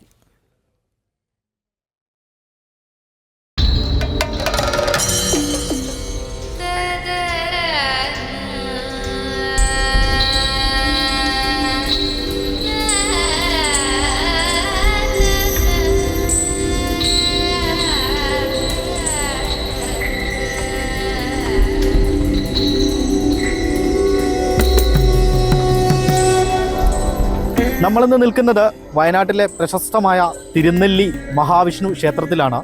ബലിതർപ്പണവുമായി ബന്ധപ്പെട്ടിട്ട് നിരവധി പേരാണ് ഈ അമ്പലത്തിലേക്ക് എത്തുക. ശ്രീരാമൻ അച്ഛൻ മരിച്ചു കഴിഞ്ഞപ്പോൾ ഇവിടെ വന്ന് ബലിയിട്ടു എന്നുള്ളതാണ് വിശ്വാസം. പ്രകൃതിയുടെ വശ്യസൗന്ദര്യവും വിഷ്ണു ഭഗവാന്റെ അനുഗ്രഹവും ചൊരിയുന്ന തിരുനെല്ലി ഗ്രാമത്തിലാണ് ഈ മഹാവിഷ്ണു ക്ഷേത്രം സ്ഥിതി ചെയ്യുന്നത്. ചതുർബാഹുവായ മഹാവിഷ്ണുവാണ് ഇവിടുത്തെ പ്രതിഷ്ഠ. ശ്രീരാമന്റെയും പരശുരാമന്റെയും പാദങ്ങൾ പതിഞ്ഞ മണ്ണാണ് തിരുനെല്ലി. ക്ഷേത്ര നിർമ്മാണവുമായി ബന്ധപ്പെട്ട കൃത്യമായ രേഖകൾ ലഭ്യമല്ല. കരിങ്കൽ പാളികളിലാണ് ക്ഷേത്രം നിർമ്മിച്ചിരിക്കുന്നത്. മഹാവിഷ്ണുവിന് ബ്രഹ്മാവ് നിർമ്മിച്ചു നൽകിയ ക്ഷേത്രമാണ് തിരുനെല്ലി എന്നാണ് ഐതിഹ്യം. അതിനാലാണ് ചുറ്റുമുള്ള മലനിരകൾക്ക് ബ്രഹ്മഗിരി എന്ന പേര് വരാൻ കാരണം.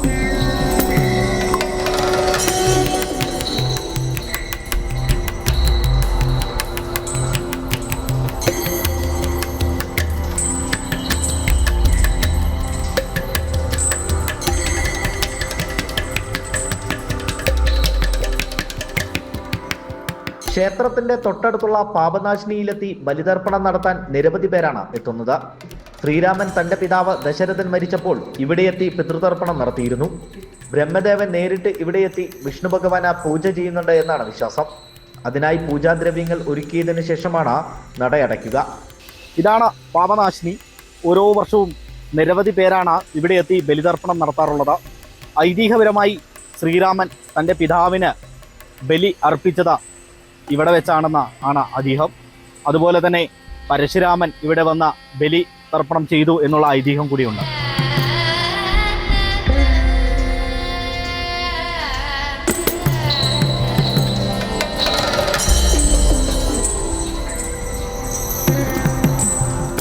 ബ്രഹ്മാവ് പിതൃമോക്ഷത്തിനായി തപസ് ചെയ്ത് മഹാവിഷ്ണുവെ പ്രത്യക്ഷപ്പെടുത്തി പ്രതിഷ്ഠ ചെയ്തു എന്നുള്ളതാണ് തിരുനെല്ലി ക്ഷേത്രത്തിൻ്റെ ഐതിഹ്യം.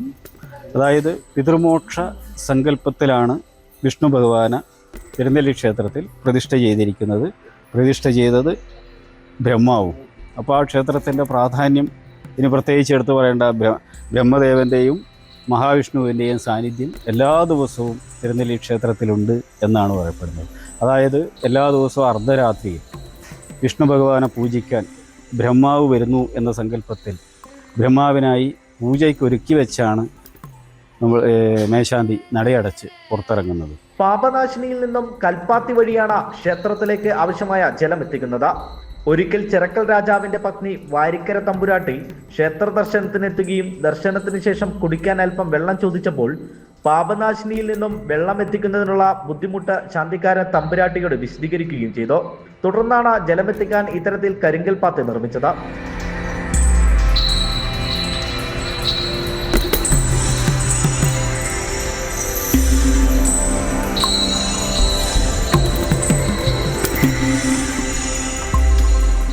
കർക്കിടക മാസത്തിൽ ബലിതർപ്പണം നടത്തുന്നതിന് വലിയ പ്രാധാന്യമാണ് ഇവിടെയുള്ളത്. കർക്കിടക മാസം എന്ന് പറഞ്ഞാൽ പിതൃക്കളുടെ ആ ഒരു ദിവസം തുടങ്ങുന്ന, അതായത് ദക്ഷിണായനം മുതലാണ് പിതൃക്കളുടെ ഒരു ദിവസം ആരംഭിക്കുന്നത്. പകല് 6 മാസം പകലും 6 മാസം രാത്രിയുമാണ് അവർക്കുള്ളത്. അത് ദക്ഷിണായനം മുതൽ ഉത്തരായനം വരെ പകലും ഉത്തരായനം മുതൽ ദക്ഷിണായനം വരെ രാത്രിയുമാണ്. അപ്പോൾ ഈ പകല് അവർക്ക് വേണ്ടി കർമ്മം ചെയ്യുക എന്നുള്ളതാണ് ഏറ്റവും പ്രധാനം. അതുകൊണ്ടാണ് കർക്കിടവാവ് അഥവാ കർക്കിടക മാസത്തിൽ ബലിയിടുന്നതിന് വളരെ പ്രാധാന്യം വന്നിരിക്കുന്നത്. ഇവിടെ ഇപ്പോൾ ദിവസം ആയിരക്കണക്കിന് ആൾക്കാരാണ് തിരുനെല്ലി ക്ഷേത്രത്തിൽ വന്ന് ബലിയിടുന്നത്. പാപനാശിനിയുടെ അടുത്തായി ഗുണ്ടിക ശിവക്ഷേത്രവും സ്ഥിതി ചെയ്യുന്നുണ്ട്. പാപനാശിനിയിൽ നിന്ന് വരുന്ന ബലി കഴിഞ്ഞ് വരുമ്പോൾ ഗുണ്ടിക ശിവക്ഷേത്രമുണ്ട്. അവിടെ അഗസ്ത്യമുനി തപസ് ചെയ്യുകയും പ്രതിഷ്ഠ ചെയ്യുകയും ചെയ്തിട്ടുള്ള ഒരു ശിവലിംഗമാണ്. ഗുഹയിലാണ്, അത് ചെറിയൊരു ഗുഹയാണ്. ആ ഗുഹയിലാണ് ശിവലിംഗമുണ്ട്. അതാണ് ഗുണ്ടിക ക്ഷേത്രം എന്ന് പറയപ്പെടുന്നത്. ദക്ഷയാഗത്തിനായി ശിവൻ ഇവിടുന്നാണ് കൊട്ടിയൂർ എന്ന് പറയുന്ന ക്ഷേത്രം ഇവിടുന്ന് ഒരു ഏകദേശം 8 കിലോമീറ്റർ യഥാർത്ഥത്തിലുള്ളൂ. കാട്ടിലൂടെ മുറിയോ പോവുകയാണെങ്കിൽ 8 കിലോമീറ്ററാണ് കൊട്ടിയൂർ ക്ഷേത്രത്തിലേക്ക്. അപ്പോൾ ഇവിടുന്ന് ഇപ്പം നിലവിൽ പോകുമ്പോൾ മാനന്തവാടി പോയി കൊട്ടിയൂരേക്ക് 10-50 കിലോമീറ്ററോളം സഞ്ചരിക്കേണ്ടതുണ്ട്.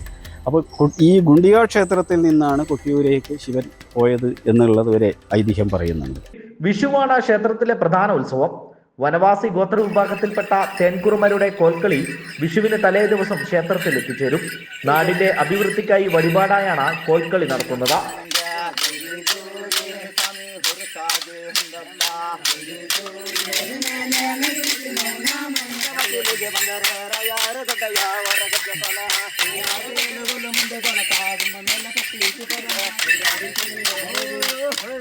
മീനമാസത്തിലെ പ്രതിഷ്ഠാ ദിനവും നിറപുത്തരിയും തൃക്കാർത്തികയും ശിവരാത്രിയും ക്ഷേത്രത്തിലെ വിശേഷ ദിവസങ്ങളാണ്. ക്ഷേത്രത്തിലെ ചുറ്റമ്പല നവീകരണം ഇപ്പോൾ നടന്നുകൊണ്ടിരിക്കുകയാണ്. നൂറ്റാണ്ടുകൾ പഴക്കമുള്ള ഈ ക്ഷേത്രത്തിന് കാലഘട്ടത്തിൻ്റെ അനിവാര്യമായ നവീകരണ പ്രവർത്തനങ്ങൾ ഇപ്പോൾ നടന്നു വരികയാണ്. ചുറ്റമ്പല നിർമ്മാണ പ്രവൃത്തി അതിൻ്റെ 90% പൂർത്തിയായി കഴിഞ്ഞു. പൂർണ്ണമായും കരിങ്കല്ലിലും തേക്ക് മരം, ചെമ്പോല എന്നിവ ഉപയോഗിച്ചാണ് നമ്മുടെ നവീകരണ പ്രവൃത്തി ഇപ്പോൾ നടന്നു വരുന്നത്. ആയതിൻ്റെ കൊത്തുപണികളൊക്കെ ത്വരിതഗതിയിൽ നടക്കുന്നുണ്ട്. ഈ പ്രവൃത്തി പൂർത്തീകരിച്ചു കഴിഞ്ഞാൽ തന്നെ തിരുനെല്ലി ക്ഷേത്രം ലോകത്തിൽ തന്നെ അറിയപ്പെടുന്ന ക്ഷേത്രത്തിലൊന്നായി മാറുവാനുള്ള സാധ്യത വളരെ കൂടുതലാണ്. ദക്ഷിണകാശി എന്നും ദക്ഷിണ ഗയ എന്നും അറിയപ്പെടുന്ന ക്ഷേത്രത്തിലേക്ക് നിരവധി ഭക്തരാണ് എത്തിച്ചേരുന്നത്.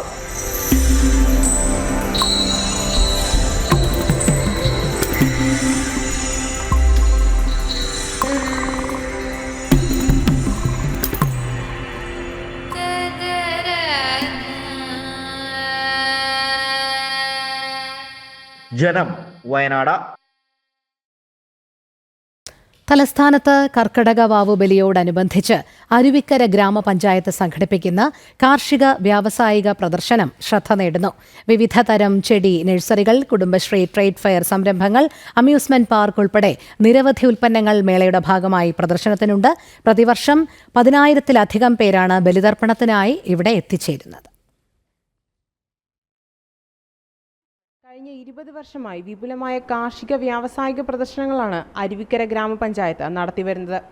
വിവിധ സർക്കാർ, അർദ്ധ സർക്കാർ സ്ഥാപനങ്ങൾ, വിവിധതരം ചെടി നഴ്സറികൾ, കുടുംബശ്രീ ട്രേഡ് ഫെയർ സംരംഭങ്ങൾ, അമ്യൂസ്മെന്റ് പാർക്ക് എന്നിവ മേളയുടെ ഭാഗമായി പ്രദർശനത്തിനുണ്ട്. ബലിതർപ്പണം വെളുപ്പിന് 4 മണി മുതൽ ആരംഭിക്കും. ഒരേ സമയം 500 പേരിൽ കുറയാതെ ഭക്തജനങ്ങൾക്ക് ബലിതർപ്പണം നടത്താനുള്ള ക്രമീകരണം ഡാം സൈറ്റിലെ കടവിലൊരുക്കിയിട്ടുള്ളതായി അരുവിക്കര ഗ്രാമപഞ്ചായത്ത് പ്രസിഡന്റ് ആർ കല അറിയിച്ചു. അരുവിക്കര ഗ്രാമപഞ്ചായത്ത് 1994 മുതലാണ് ഇത്തരത്തിൽ ജനങ്ങളുടെ സുരക്ഷയെ കരുതി ബലിതർപ്പണത്തിന് എത്തിച്ചേരുന്നവരുടെ ഒക്കെ ഏറ്റവും മെച്ചമായ സൗകര്യം ഏറ്റവും സുരക്ഷിതമായ രീതിയിൽ തർപ്പണം നടത്തുന്നതിന് ആവശ്യമായ സൗകര്യം അരുവിക്കര ഗ്രാമപഞ്ചായത്തും അതുപോലെ തന്നെ ജനകീയ സമിതിയും കൂട്ടായിട്ട് സംഘടിപ്പിക്കുന്നത്. അതിനോടനുബന്ധിച്ചാണ് കാർഷിക വ്യാവസായിക പ്രദർശനം സംഘടിപ്പിച്ചിരിക്കുന്നത്. അരുവിക്കര പഞ്ചായത്തും ജനകീയ സമിതിയും ചേർന്നാണ് ക്രമീകരണങ്ങൾ നടത്തുന്നത്. വിനോദസഞ്ചാര ഭൂപടത്തിലിടം നേടിയ അരുവിക്കര ഡാമിൽ ജില്ലയിൽ നിന്നും മാത്രമല്ല അയൽ ജില്ലകളിൽ നിന്നുമുള്ള ഭക്തജനങ്ങൾ ഉൾപ്പെടെ നിരവധി പേരാണ് ബലിതർപ്പണത്തിനായി എത്തുന്നത്. ജനം, തിരുവനന്തപുരം. കർക്കടക മാസത്തിൽ അപൂർവ രാമായണ ശേഖരവുമായി തൃശൂരിൽ ഒരുക്കിയ പ്രദർശനം ശ്രദ്ധേയം. വിവിധ ഭാഷകളിലേതടക്കം വേറിട്ട 220 രാമായണങ്ങൾ സ്വന്തമായുള്ള കണ്ണൂർ മണത്തറ പത്മനാഭനാണ് ഈ പ്രദർശനം ഒരുക്കിയത്. എങ്ങും രാമായണ ശീലുകൾ നിറയുന്ന കർക്കിടകത്തിൽ രാമായണത്തിന്റെ വേറിട്ട ശേഖരം തൃശൂരിൽ അവതരിപ്പിക്കുകയാണ് കണ്ണൂർ കൊട്ടിയൂർ സ്വദേശി പത്മനാഭൻ. ലോകത്ത് തന്നെ ഇത്രയധികം വ്യത്യസ്തങ്ങളായ രാമായണങ്ങളുടെ ശേഖരം ഒന്നിച്ച് അവതരിപ്പിക്കുന്നത് തന്നെ ആദ്യമായാണ്. രാമായണ സന്ദേശ പ്രചാരണത്തിനായി ജീവിതമൊഴിഞ്ഞു വെച്ച ഇദ്ദേഹത്തിന്റെ ശേഖരത്തിലുള്ളത് 227 രാമായണങ്ങളാണ്. വിവിധ ഭാഷകളിലുള്ള വിവിധ രാമായണങ്ങൾ, ആൽബങ്ങൾ, ചാർട്ടുകൾ, താളിയോലകൾ, ഭാഷാ രാമായണങ്ങൾ തുടങ്ങി വിപുലമായ ശേഖരം തന്നെ ഇദ്ദേഹത്തിന്റെ കൈവശമുണ്ട്. രാമായണങ്ങളെ പറ്റി പഠിക്കുക, രാമായണ മഹത്വം പുറത്തേക്ക് കൊണ്ടുവരിക എന്നുള്ള ആഗ്രഹത്തോടു കൂടിയിട്ട് കഴിഞ്ഞ ഒരു 15 വർഷങ്ങളായിട്ട് തുടരുന്ന ഒരു ദൗത്യമാണ് രാമായണം സംഘടിപ്പിക്കൽ, രാമായണം കളക്ഷൻസ്. അപ്പോൾ രാമായണത്തെപ്പറ്റി ഒരു ആദ്യമായിട്ടുള്ള ഒരു അറിവ് കിട്ടിയത് 3000-ഓളം വേർഷൻ ഉണ്ട് രാമായണത്തിൽ നിന്ന്. ലോകത്തിലെ പല ഭാഷകളിൽ പല രാജ്യങ്ങളിലായിട്ട് രാമായണ മഹത്വം നിരന്നു കിടക്കുകയാണ്. അപ്പോൾ കേരളത്തിലുള്ള ജനതക്ക് അല്ലെങ്കിൽ മലയാളത്തിലെ രാമായണ വായനക്കാർക്ക് ആകെ അറിയാവുന്ന ഒരു രാമായണം ആധ്യാത്മരാമായണം മാത്രമാണ്. അതിൽ കൂടുതൽ മറ്റ് രാമായണങ്ങളുണ്ട് എന്ന് കേരളത്തിലെ അറിയാത്തവരെ പരിചയപ്പെടുത്തുക എന്നുള്ള ഒരു ഉദ്ദേശത്തോടു കൂടിയിട്ടാണ് ഞാൻ രാമായണം കളക്ഷൻസ് തുടങ്ങിയത്. തൃശ്ശൂരിൽ സംഘടിപ്പിച്ച അയ്യാഗുരു അനുസ്മരണത്തിന്റെ ഭാഗമായിട്ടാണ് വേറിട്ട പ്രദർശനം ഒരുക്കിയത്. ആധ്യാത്മ രാമായണമാണ് നാം പൊതുവെ കാണാറുള്ളതെങ്കിലും ഈ പ്രദർശനത്തിൽ മുത്തശ്ശി രാമായണം, സമ്പൂർണ്ണ രാമായണം, വാത്മീകി രാമായണം, രാമായണ കഥാമൃതം, ആചര്യ രാമായണം, അത്ഭുത രാമായണം, വയനാടൻ രാമായണം, ഈശൽ രാമായണം, വസിഷ്ഠ രാമായണം ഇങ്ങനെ നീളുന്നു രാമായണത്തിന്റെ ശേഖരങ്ങൾ. മാപ്പിള രാമായണം ഇംഗ്ലീഷ്, തമിഴ്, സംസ്കൃതം, കന്നഡ, തെലുങ്ക്, ഗുജറാത്തി, നേപ്പാളി ഭാഷകളിലുള്ള രാമായണ ശേഖരങ്ങളും പ്രദർശനത്തിൽ ഉണ്ടായിരുന്നു. ജനം, തൃശൂർ. ക്ഷേത്ര ആചാരങ്ങളുടെ ഭാഗമായ കണ്ണൂർ കതിരൂരിലെ സൂര്യനാരായണ ക്ഷേത്രത്തിന്റെ കുളം പൊതുകുളമായി ഉപയോഗിക്കുന്നതിനെതിരെ പ്രതിഷേധം ശക്തമാകുന്നു. ആറാട്ടുൾപ്പെടെയുള്ള ചടങ്ങിന് ഉപയോഗിക്കുന്ന കുളത്തിൽ നീന്തൽ പരിശീലനം എന്ന പേരിലാണ് ക്ഷേത്രവിശ്വാസികളല്ലാത്ത ഇതര മതസ്ഥരെ ഉൾപ്പെടുത്തി ആചാര്യമര്യാദകളൊന്നും പാലിക്കാതെ കുളിക്കാനെത്തുന്നത്. ക്ഷേത്രത്തെയും കുളത്തെയും പരിപാവനതയോടുകൂടി കാത്തുസൂക്ഷിക്കണമെന്നും ഇത്തരം നടപടികൾ അംഗീകരിച്ചു കൊടുക്കാനാകില്ലെന്നും വ്യക്തമാക്കി ഹിന്ദു ഐക്യവേദി അധികാരികൾ പരാതി നൽകി. മിഥുൻ പിള്ള ചേരുന്നു. മിഥുൻ, തികച്ചും ആസൂത്രിതമായ ഒരു നീക്കത്തിന്റെ ഭാഗമാണോ ഇത്?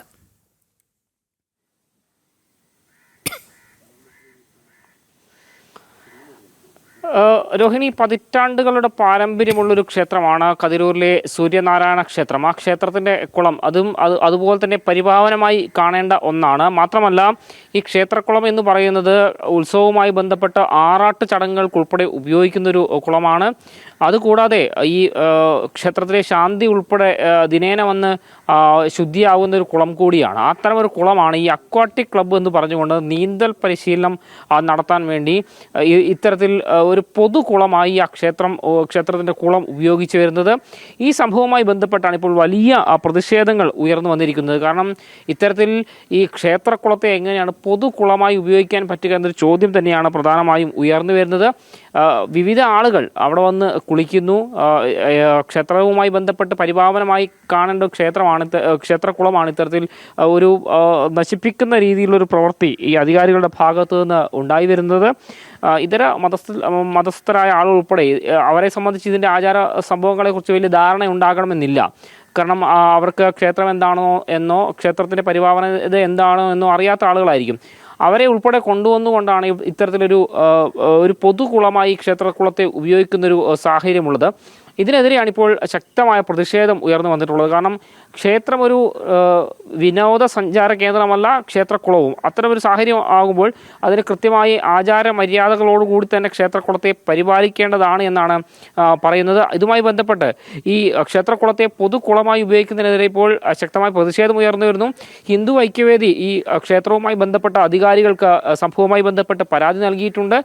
കാരണം ഇത്തരം നടപടികൾ അംഗീകരിക്കാനാകില്ല. കാരണം അത് ആറാട്ട് ഉൾപ്പെടെയുള്ള ക്ഷേത്രവുമായി ബന്ധപ്പെട്ട ആചാര മര്യാദകൾ പാലിക്കേണ്ട പ്രധാനപ്പെട്ട ചടങ്ങുകളൊക്കെ തന്നെ നടക്കുന്നൊരു ക്ഷേത്രകുളമാണ്. മാത്രമല്ല ഈ ക്ഷേത്രത്തിലെ പ്രധാന ശാന്തി ഉൾപ്പെടെ കുളിക്കാനെത്തുന്നതും അവിടെ ശുദ്ധി വരുത്തുന്നതുമായ കുളമാണ്. അത്തരമൊരു കുളമാണ് ഇങ്ങനെ ഈ പൊതുകുളം എന്ന രീതിയിൽ ഉപയോഗിക്കുമ്പോൾ അതിന് ഈ ആചാര മര്യാദകളൊന്നും പാലിക്കാത്ത ആളുകൾ വരുമ്പോൾ സ്വാഭാവികമായിട്ടൊരു ക്ഷേത്ര വിശ്വാസികളെ സംബന്ധിച്ചൊരു ബുദ്ധിമുട്ട് ഉണ്ടാക്കുന്നുണ്ട്. അതുകൊണ്ട് തന്നെയാണ് ഇത്തരമൊരു പ്രതിഷേധം ഹിന്ദു ഐക്യവേദി രംഗത്ത് വരാനുള്ള പ്രധാനപ്പെട്ട കാരണം. അതുമായി ബന്ധപ്പെട്ടാണ് പരാതി നൽകിയിരിക്കുന്നത്. ഈ പരാതിയിൽ നടപടി ഉണ്ടായില്ലെങ്കിൽ ഇതുമായി ബന്ധപ്പെട്ട ശക്തമായ പ്രതിഷേധം ഉയർന്നു വരുമെന്ന് തന്നെയാണ് ഹിന്ദു ഐക്യവേദി നേതൃത്വം വ്യക്തമാക്കിയിട്ടുള്ളത്. രോഹിണി. ശരി മിഥുൻ. എന്തായാലും ക്ഷേത്ര ആചാരങ്ങളുടെ ഭാഗമായ കണ്ണൂർ കതിരൂരിലെ സൂര്യനാരായണ ക്ഷേത്രത്തിന്റെ കുളമാണ് ഇത്തരത്തിലൊരു പൊതുകുളമായി ഉപയോഗിക്കുന്നത്. ഇതിനെതിരെ വലിയ രീതിയിലുള്ള പ്രതിഷേധം ശക്തമാകുന്നുണ്ട്. കാരണം ആറാട്ടുൾപ്പെടെയുള്ള ചടങ്ങിന് ഉപയോഗിക്കുന്ന ഈ കുളത്തിൽ നീന്തൽ പരിശീലനം എന്ന പേരിലാണ് ക്ഷേത്രവിശ്വാസികളല്ലാത്ത ഇതര മതസ്ഥർ ഉൾപ്പെടെ ആചാര്യമര്യാദകളൊന്നും പാലിക്കാതെ കുളിക്കാൻ എത്തുന്നത്. എന്തായാലും ഇതിനെതിരെ ശക്തമായ പ്രതിഷേധവുമായി ഹിന്ദു ഐക്യവേദിയും രംഗത്തെത്തിയിട്ടുണ്ട്, പരാതിയും ഉന്നയിച്ചിട്ടുണ്ട്. മിഥുൻ പിള്ളയാണ് വിവരങ്ങൾ നൽകിയത്. പാർലമെന്റിൽ വിവിധ വിഷയങ്ങൾ ഉയർത്തി ഇന്നും പ്രതിഷേധിക്കാനാണ് പ്രതിപക്ഷ നീക്കം. പഹൽഗാം ഭീകരാക്രമണം, ബീഹാർ വോട്ടർ പട്ടിക ഉൾപ്പെടെയുള്ള വിഷയങ്ങളിൽ പ്രധാനമന്ത്രി മറുപടി പറയണം എന്നാണ് പ്രതിപക്ഷത്തിന്റെ ആവശ്യം. വർഷകാല സമ്മേളനത്തിന്റെ ആദ്യ 2 ദിവസങ്ങളിലും പ്രതിപക്ഷ ബഹളം കാരണം ലോക്സഭയുടെയും രാജ്യസഭയുടെയും നടപടികൾ തുടർച്ചയായി തടസ്സപ്പെട്ടിരുന്നു. എസ് ശ്രീകാന്ത് ചേരുന്നു കൂടുതൽ വിവരങ്ങളുമായി. ശ്രീകാന്ത്, പാർലമെന്റിൽ ഇന്നും പ്രതിഷേധിക്കാനുള്ള ഒരുക്കത്തിൽ തന്നെയാണോ പ്രതിപക്ഷ നീക്കം? ക്രിയാത്മകമായ ചർച്ചകൾക്ക് പകരം അനാവശ്യ വിവാദങ്ങൾ ഉണ്ടാക്കി ഇങ്ങനെ സഭാ നടപടികൾ തടസ്സപ്പെടുത്തുക തന്നെയാണല്ലേ പതിവ് പോലെ പ്രതിപക്ഷം ഇത്തവണത്തെ വർഷകാല സമ്മേളനത്തിലും നടത്തുന്നത്?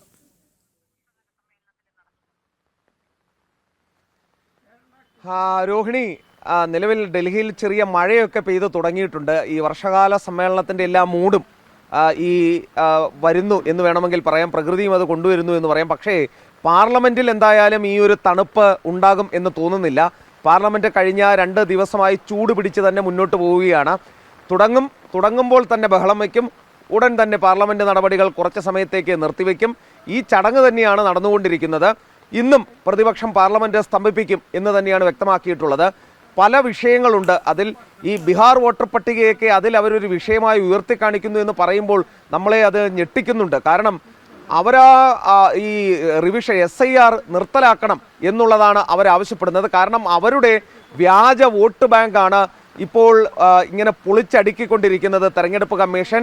അതിൽ സ്വാഭാവികമായും കോൺഗ്രസിനും ഒപ്പം തന്നെ തൃണമൂൽ കോൺഗ്രസിനും ഒക്കെ തന്നെ വലിയ തോതിൽ ബുദ്ധിമുട്ടുണ്ടാക്കുന്നുണ്ട്. അതവർ മുന്നോട്ട് കൊണ്ടുപോകും.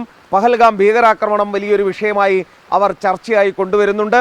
എന്തായാലും കേന്ദ്രത്തെ സംബന്ധിച്ചിടത്തോളം അവർ തീരുമാനിച്ച കാര്യങ്ങളുമായി മുന്നോട്ട് പോകാനാണ് ഇപ്പോൾ ലക്ഷ്യമിടുന്നത്. ഏറ്റവും പുതിയ വാർത്ത വരുന്നത് അമിത്ഷാ, ഈ കേന്ദ്ര ആഭ്യന്തരമന്ത്രി അമിത്ഷാ ഡൽഹി ഹൈക്കോടതിയിലെ നേരത്തെ അഴിമതി കേസിൽ കുടുങ്ങിയ ജഡ്ജി യശ്വന്ത് വർമ്മയുടെ ഇംപീച്ച്മെന്റ് നടപടികളുമായി ബന്ധപ്പെട്ട കാര്യങ്ങളിലേക്ക് കടന്നിരിക്കുന്നു എന്നുള്ളതാണ്.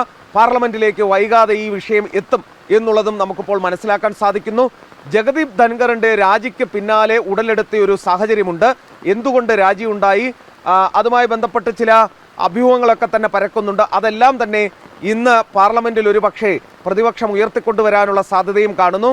സംഭവബഹുലമായിരിക്കും ഇന്നത്തെ ദിവസവും എന്ന കാര്യത്തിൽ സംശയം വേണ്ട. ശരി, എസ് ശ്രീകാന്താണ് വിവരങ്ങൾ നൽകിയത്. പുത്തൻ പുലരിയുടെ സമയം 1 മണിക്കൂർ പിന്നിടുകയാണ്. നമുക്കിനി അടുത്ത മണിക്കൂറിലെ പ്രധാന തലക്കെട്ടുകൾ നോക്കി വരാം.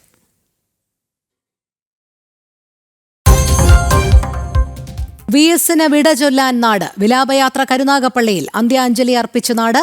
സംസ്കാരം വൈകിട്ട് ആലപ്പുഴ വലിയ ചുടുകാട്ടിൽ.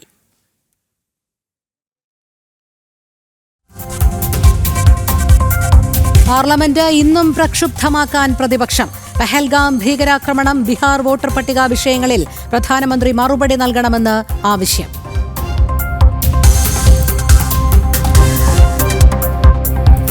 നഗരങ്ങളിലേക്കും പ്രവർത്തനം വ്യാപിപ്പിച്ച് മാവോയിസ്റ്റുകൾ. കോഴിക്കോട് കൊയിലാണ്ടിയിൽ യോഗം ചേർന്ന് ലഘുലേഖകൾ വിതരണം ചെയ്തു. പങ്കെടുത്തത് NIA കേസിലെ പ്രതികളടക്കം 10 പേർ. ജനം ബ്രേക്കിംഗ്.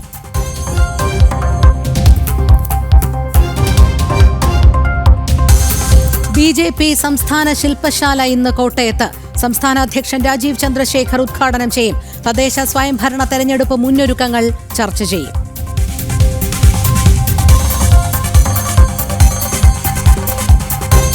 പ്രധാനമന്ത്രിയുടെ ദ്വിരാഷ്ട്ര സന്ദർശനം ഇന്ന് ആരംഭിക്കും. സന്ദർശിക്കുക UK, മാലിദ്വീപ് എന്നീ രാജ്യങ്ങൾ. വ്യാപാര കരാർ, ഉഭയകക്ഷി ബന്ധം എന്നിവ ചർച്ചയാകും. ഷാർജയിൽ മരിച്ച വിഭജികയുടെ സംസ്കാരം ഇന്ന്. ചടങ്ങുകൾ കൊല്ലം കേരളപുരത്തെ വീട്ടുവളപ്പിൽ. മൃതദേഹം ബന്ധുക്കൾക്ക് വിട്ടു നൽകുക. വീണ്ടും പോസ്റ്റ്മോർട്ടം നടപടികൾ പൂർത്തിയാക്കിയ ശേഷം.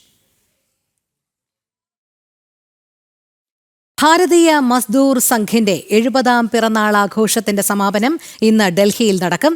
ഡൽഹി ഇന്ദിരാഗാന്ധി സ്റ്റേഡിയത്തിൽ നടക്കുന്ന പരിപാടി RSS സർസംഘചാലക് ഡോക്ടർ മോഹൻ ഭാഗവത് ഉദ്ഘാടനം ചെയ്യും. 1 വർഷം നീണ്ടുനിന്ന ആഘോഷ പരിപാടികൾക്കാണ് സമാപനമാകുന്നത്. ശ്രീകാന്ത് ചേരുന്നു. ശ്രീകാന്ത് പറയും. രോഹിണി, ലോകത്തിലെ തന്നെ ഏറ്റവും വലിയ തൊഴിലാളി സംഘടനയാണ് ഭാരതീയ മസ്ദൂർ സംഘ്. ഭാരതീയ മസ്ദൂർ സംഘിന്റെ 70ാം പിറന്നാൾ, അതിന് ആഘോഷങ്ങൾ ഏതാണ്ട് 1 വർഷമായി നടക്കുകയാണ്. അതിൻ്റെ അവസാനം സമാപനം എന്ന രീതിയിലാണ് ഇന്നിപ്പോൾ പരിപാടി ഡൽഹിയിൽ നടക്കുന്നത്. ഡൽഹിയിൽ ഇന്ദിരാഗാന്ധി സ്റ്റേഡിയത്തിൽ ഇന്ന് 11:30 സർസംഘ് ചാലക് ഡോക്ടർ മോഹൻ ഭാഗവത് ഈ പരിപാടി ഉദ്ഘാടനം ചെയ്യും എന്നാണ് നമുക്ക് കിട്ടിയിട്ടുള്ള വിവരം. മാത്രമല്ല, കേന്ദ്ര തൊഴിൽ മന്ത്രി മൻസുഖ് മാണ്ഡവ്യ ഈ പരിപാടിയിൽ പങ്കെടുക്കുകയും ചെയ്യുന്നുണ്ട്. ഏറ്റവും പ്രധാനപ്പെട്ട കാര്യം, 70 വർഷം ഒരു സംഘടന നിരന്തരമായി തൊഴിലാളി പ്രശ്നങ്ങളിൽ ഇടപെട്ട് പ്രവർത്തിക്കുന്നു എന്നുള്ളതാണ് BMSന്റെ ഏറ്റവും BMSനെ സംബന്ധിച്ചിടത്തോളം അവർ മുന്നോട്ട് വയ്ക്കുന്ന ആശയത്തിന്റെ ഒരു ദൃഢത എന്ന് പറയുന്നത്.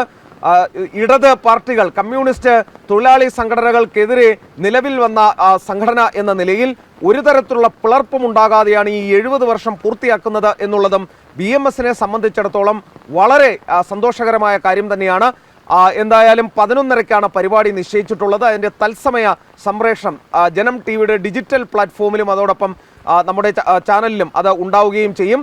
എല്ലാവിധ സംവിധാനം, സജ്ജീകരണം നമ്മൾ അതിനായി ഒരുക്കിയിട്ടുമുണ്ട്. ശരി, ശ്രീകാന്താണ് വിവരങ്ങൾ നൽകിയത്. 34 വർഷം കൊണ്ട് രാജ്യത്തെ ഏറ്റവും വലിയ തൊഴിലാളി പ്രസ്ഥാനമായി മാറിയ സംഘടനയാണ് BMS.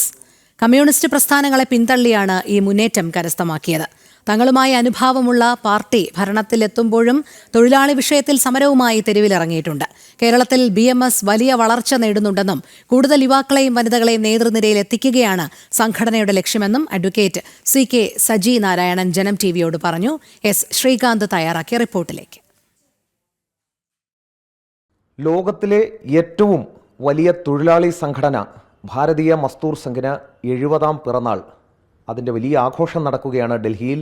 അതിൻ്റെ പ്രധാനപ്പെട്ട ഒരു പരിപാടി കൂടി നടക്കാൻ പോകുന്നു. അതിനെക്കുറിച്ച് നമ്മളോട് സംസാരിക്കാൻ അഡ്വക്കേറ്റ് സജി നാരായണൻ ചേരുകയാണ്. അദ്ദേഹത്തോട് അതിൻ്റെ ആ വിശേഷങ്ങൾ നമുക്ക് ചോദിക്കാം. എന്താണ് ആ പ്രോഗ്രാം നമ്മൾ ഫിക്സ് ചെയ്തിരിക്കുന്നത്? എത്രത്തോളം വിപുലമായ പരിപാടിയായിരിക്കും നടക്കാൻ പോകുന്നത്? എന്താണ് ഇതിൻ്റെ ഒരു പ്രത്യേകത? ഭാരതീയ മസ്ദൂർ സംഘം അതിൻ്റെ ദീർഘമായിട്ടുള്ള യാത്ര 70 വർഷം പിന്നിടുകയാണ്. 1 വർഷം മുമ്പ് അതിൻ്റെ ഉദ്ഘാടന പരിപാടികൾ മധ്യപ്രദേശിലെ ഭോപ്പാലിൽ വെച്ച് നടന്നു. ഭോപ്പാലിലെ മാന്യ ദത്താത്രേയ ഹൊസബാലെ മാന്യ സഹസർക്കാരിവാജിയാണ്, അദ്ദേഹമാണത് ഉദ്ഘാടനം ചെയ്തത്. അതിനുശേഷം 1 വർഷം നീണ്ടു നിന്ന നിരവധി പരിപാടികൾ രാജ്യമാസകലം നടന്നു. സംസ്ഥാന തലത്തിൽ, ജില്ലാ തലത്തിൽ ഒക്കെ, അതിന് താഴെയുള്ള തലങ്ങളിലൊക്കെ ഒരുപാട് പരിപാടികൾ നടന്നു. അതിൻ്റെയൊക്കെ സമാപനം കുറിച്ചുകൊണ്ടുള്ള പരിപാടിയാണ് ഈ ജൂലൈ 23-ന് ഡൽഹിയിൽ വെച്ച് നടക്കുന്നത്. അതിൽ പൂജനീയ സർസംഘചാലക് മോഹൻ ഭാഗവത്ജി, അദ്ദേഹമാണ് ഇതിൻ്റെ സമാപന പരിപാടിയിൽ പ്രധാനമായിട്ടും പങ്കെടുക്കുന്നത്. അതുകൂടാണ്ട് നമ്മുടെ തൊഴിൽ കാര്യമന്ത്രി മൻസുഖ് ഭായ് മാണ്ഡവ്യ, അദ്ദേഹം പങ്കെടുക്കുന്നുണ്ട്. അതുപോലെ നമ്മുടെ രാഷ്ട്രീയ അധ്യക്ഷനും അതിൽ അധ്യക്ഷത വഹിക്കുന്നുണ്ട്. പിന്നെ ഡൽഹിയിലത്തെ നമ്മുടെ പ്രവർത്തകരുമാണ് ഇതിൽ പങ്കെടുക്കുന്നത്. അപ്പോൾ അതിന് അത്തരം പരിപാടികളാണ് ഇപ്പോൾ ആസൂത്രണം ചെയ്തിട്ടുള്ളത്. ഇപ്പോൾ BMSനെ കുറിച്ച് പറയുകയാണെങ്കിൽ രാജ്യത്താകമാനം വലിയ വേരോട്ടമുള്ള സംഘടനയാണ്. അപ്പോൾ മെമ്പർഷിപ്പ് അതിനെക്കുറിച്ചാണല്ലോ സ്വാഭാവികമായിട്ടും നമ്മൾ അവകാശവാദം ഉന്നയിക്കുമ്പോൾ പറയുന്നത്. മെമ്പർഷിപ്പിൻ്റെ എണ്ണത്തിൽ, വിദൂര ഗ്രാമങ്ങളിൽ പോലും സ്വാധീനമറിയിച്ചതിൻ്റെ എണ്ണത്തിൽ, അനുബന്ധ സംഘടനകളുടെ എണ്ണത്തിൽ അതെങ്ങനെയാണ് BMSൻ്റെ ഇപ്പോഴത്തെ ഒരു കണക്കുകൾ? ഭാരതീയ മസ്ദൂർ സംഘത്തിൻ്റെ ഒരു കുതിച്ചാട്ടം എന്നുള്ളത് നടക്കുന്നത് അടിയന്തരാവസ്ഥയ്ക്ക് ശേഷമുള്ള കാലഘട്ടത്തിലാണ്. കാരണം അടിയന്തരാവസ്ഥയിൽ ഏതാണ്ട് 5000-ഓളം RSS BMSൻ്റെ പ്രവർത്തകരാണ് ജയിലിൽ പോയിട്ട് സമരത്തിൽ പങ്കെടുത്ത് ജയിലിൽ പോയിട്ടുള്ളത്. അതിൻ്റെ ഫലമായിട്ട് എല്ലായിടത്തുനിന്നും BMSലേക്ക് ആളുകൾ വന്നു. 1980 രാജ്യത്തെ ഏറ്റവും വലിയ രണ്ടാമത്തെ സംഘടന എന്നുള്ള രീതിയിൽ സർക്കാർ അംഗീകരിച്ചു. അതിനുശേഷം വെറും 9 വർഷങ്ങൾക്കുള്ളിൽ 1989 BMS 89 നടന്ന കണക്കെടുപ്പ് അനുസരിച്ച് BMS 1-ാം സ്ഥാനത്തേക്ക് എത്തി. അത് പ്രഖ്യാപിച്ചത് കോൺഗ്രസ് സർക്കാർ തന്നെയാണ്. കുറച്ച് കാലം എടുത്തു. 95 വരെ അവർ കാത്തിരുന്ന അവസാനം 95-ലാണ് പലതര സമ്മർദ്ദത്തിൻ്റെ ഫലമായിട്ട് അവർക്ക് ഇതാക്കിയതിന് ശേഷം അതിനുശേഷം ഭാരതത്തിലുള്ള മിക്കവാറും എല്ലാ തൊഴിൽ സംബന്ധിയായിട്ടുള്ള പരിപാടികളിലൊക്കെ തന്നെ ഭാരതീയ മസ്ദൂർ സംഘമാണ് ലീഡ് ചെയ്യുന്നത്. പ്രത്യേകിച്ച് പുറമേക്ക് പോകുന്ന ILO പോലത്തെ കോൺഫറൻസുകളിലൊക്കെ ഭാരതീയ മസ്ദൂർ സംഘമാണ് പ്രതിസംഘത്തെ നയിച്ചുകൊണ്ട് അതിനുശേഷം വരുന്നത്. ഇതിൻ്റെ ഒരു സവിശേഷത എന്ന് പറഞ്ഞാൽ ട്രേഡ് യൂണിയൻ പ്രസ്ഥാനത്തിൻ്റെ ചരിത്രത്തിൽ ഏറ്റവും ഒടുവിൽ രൂപീകരിച്ച പ്രസ്ഥാനമാണ് ഭാരതീയ മസ്ദൂർ സംഘം. അതിനു മുമ്പ് AITUC ഉണ്ട്, അതാണ് ആദ്യമായിട്ട് തുടങ്ങിയ പ്രസ്ഥാനം. അതിനുശേഷം INTUC വന്നു, HMS വന്നു, നിരവധി സംഘടനകൾ വന്നു. പക്ഷേ ഈ സംഘടനകൾക്ക് ഒക്കെ കണ്ട ഒരു വലിയൊരു പോരായ്മ രാഷ്ട്രീയ കാരണങ്ങൾ കൊണ്ട് ഈ സംഘടനകളൊക്കെ വിഭജിച്ച് പോകുന്നു. അതുകൊണ്ട് രാഷ്ട്രീയത്തിന് അതീതമായിട്ടുള്ള തൊഴിലാളി സംഘടന വേണം എന്നുള്ളൊരു ഇതിൻ്റെ അടിസ്ഥാനത്തിലാണ് ഭാരതീയ മസ്ദൂർ സംഘത്തിന് ശ്രദ്ധേയ ദത്തോപന്ത് ധേങ്കഡ്ജി തുടക്കം കുറിക്കുന്നത്. അങ്ങനെ 55 തുടങ്ങി വെറും 34 വർഷങ്ങൾക്കുള്ളിൽ അത് ഭാരതത്തിലെ ഏറ്റവും വലിയ തൊഴിലാളി സംഘടനയായിട്ട് മാറി. ലോകത്ത് തന്നെ ഏറ്റവും വലിയ സ്വതന്ത്ര തൊഴിലാളി സംഘടനയായിട്ട് ഭാരതീയ മസ്ദൂർ സംഘം വളർന്നു 34 വർഷങ്ങൾക്കുള്ളിൽ. ആ ഒരു നേട്ടം, അഭൂതപൂർവമായിട്ടുള്ള നേട്ടം ഭാരതീയ മസ്ദൂർ സംഘം നേടി. ആ സംഘടനയാണ് ഇപ്പോൾ 70 വർഷം പൂർത്തിയാക്കുന്നത്. ഇപ്പോൾ നമുക്ക് ചോദിക്കാൻ കൂടുതലായുള്ളത് സ്വാഭാവികമായും കേരളത്തെക്കുറിച്ചായിരിക്കും. മുൻകാലങ്ങളിൽ കേരളത്തിൻ്റെ തെരുവോരങ്ങളിലൂടെ പോകുമ്പോൾ കണ്ടിരുന്നത് CITUവിൻ്റെയോ AITUCയുടെയോ INTUCയുടെയൊക്കെ കൊടിതോരണങ്ങളാണ്. പക്ഷേ ഇന്നതിന് മാറ്റം വന്നിരിക്കുന്നു. കാരണം ചില ബസ് സ്റ്റേഷനുകളിലൊക്കെ ചെന്ന് കയറുമ്പോൾ കാണുന്നത് BMSൻ്റെ വലിയ കൊടിതോരണങ്ങൾ കെട്ടിയിരിക്കുന്നത് കാണാം. പല സ്ഥലങ്ങളിലും റെക്കഗ്നിഷൻ കിട്ടിയ സംഘടനയായി BMS മാറിക്കൊണ്ടേയിരിക്കുന്നു കേരളത്തിലെ ഈ മാറ്റത്തെ എങ്ങനെയാണ് കാണുന്നത്? കേരളത്തിൽ ഏതാണ്ട് 80-കൾക്ക് ശേഷമാണ് BMSനൊരു വലിയൊരു മുന്നേറ്റം ഉണ്ടായിട്ടുള്ളത്. അതുവരെ ട്രേഡ് യൂണിയൻ രംഗം എന്ന് പറഞ്ഞാൽ CITU ആണ്. ചുമട്ടുതൊഴിലാളി മേഖലയിൽ ചുമടെടുത്ത് തലയെക്കെട്ട് നായിട്ടിരിക്കുന്ന അവരൊക്കെ CITUക്കാരാണ്. അങ്ങനെയുള്ള സങ്കല്പമാണ്. അവരാണെങ്കിൽ അധോലോകവുമായിട്ട് ബന്ധപ്പെട്ട് അങ്ങനെയുള്ള ഒരു ഇതായിരുന്നു. ഭാരതീയ മസ്ദൂർ സംഘം ഈ രംഗത്തേക്ക് കടന്നു വന്ന് ആ ചൂട്ട് മേഖലയിലാണ് ആദ്യമായിട്ട് അതിൻ്റെ സാന്നിധ്യം സ്ഥാപിച്ചെടുക്കുന്നത്. അതിനുശേഷം ഒരുപാട് മാറ്റങ്ങൾ വന്നു. ഇന്ന് നിങ്ങൾ ചുമട്ടുതൊഴിലാളികൾ എവിടെയും തന്നെ ഒരു അണ്ടർവേൾഡിൻ്റെ ആൾക്കാരായിട്ടോ അല്ലെങ്കിൽ ഗുണ്ടകളായിട്ടോ ഇന്ന് പൊതുജനം കാണുന്നില്ല. പല സ്ഥലങ്ങളിലും ചുമട്ടുതൊഴിലാളികൾ മോട്ടോർ സൈക്കിളിലും കാറിൽ വരെ വരുന്ന മാർക്കറ്റുകളിൽ തൊഴിലെടുക്കാൻ വേണ്ടി വരുന്ന ചുമട്ടുതൊഴിലാളി സ്ഥിതിയിലേക്ക് വന്നു. അവരുടെ കുടുംബങ്ങൾ പുരോഗമിച്ചു. അവർ മദ്യപാനം ഉപേക്ഷിച്ച് കിട്ടുന്ന പൈസ കുടുംബത്തിന് വേണ്ടി ചിലവഴിക്കുന്നു. മക്കൾ ഉന്നത വിദ്യാഭ്യാസം നേടി വിവിധ മേഖലകളിലേക്ക് പോകുന്നു. ഇങ്ങനെയൊരു മാറ്റം ചുവടു മേഖലയിൽ കൊണ്ടുവന്നതിൻ്റെ പ്രധാന കാരണം ഭാരതീയ മസ്ദൂർ സംഘത്തിൻ്റെ വളരെ ആസൂത്രിതമായിട്ടുള്ള പ്രവർത്തനത്തിൻ്റെ ഫലമായിട്ടാണ്. ഏറ്റവും കൂടുതൽ പിന്നീട് നമ്മൾ മുന്നേറ്റം വന്നിട്ടുള്ളത് ട്രാൻസ്പോർട്ട് മേഖലയിലാണ്. ആ ട്രാൻസ്പോർട്ട് മേഖലയിൽ ഈ പ്രൈവറ്റ് ട്രാൻസ്പോർട്ട് മേഖലയിൽ ബസ്സായാലും ശരി ഓട്ടോറിക്ഷ ആയാലും വലിയൊരു മുന്നേറ്റം വന്നു. പല സ്ഥലങ്ങളിലും CITUക്കാണ് മുൻപന്തിയിൽ വരെ എത്താൻ നമുക്ക് സാധിച്ചു. അങ്ങനെ ട്രാൻസ്പോർട്ട് മേഖലയിലും വലിയതായി.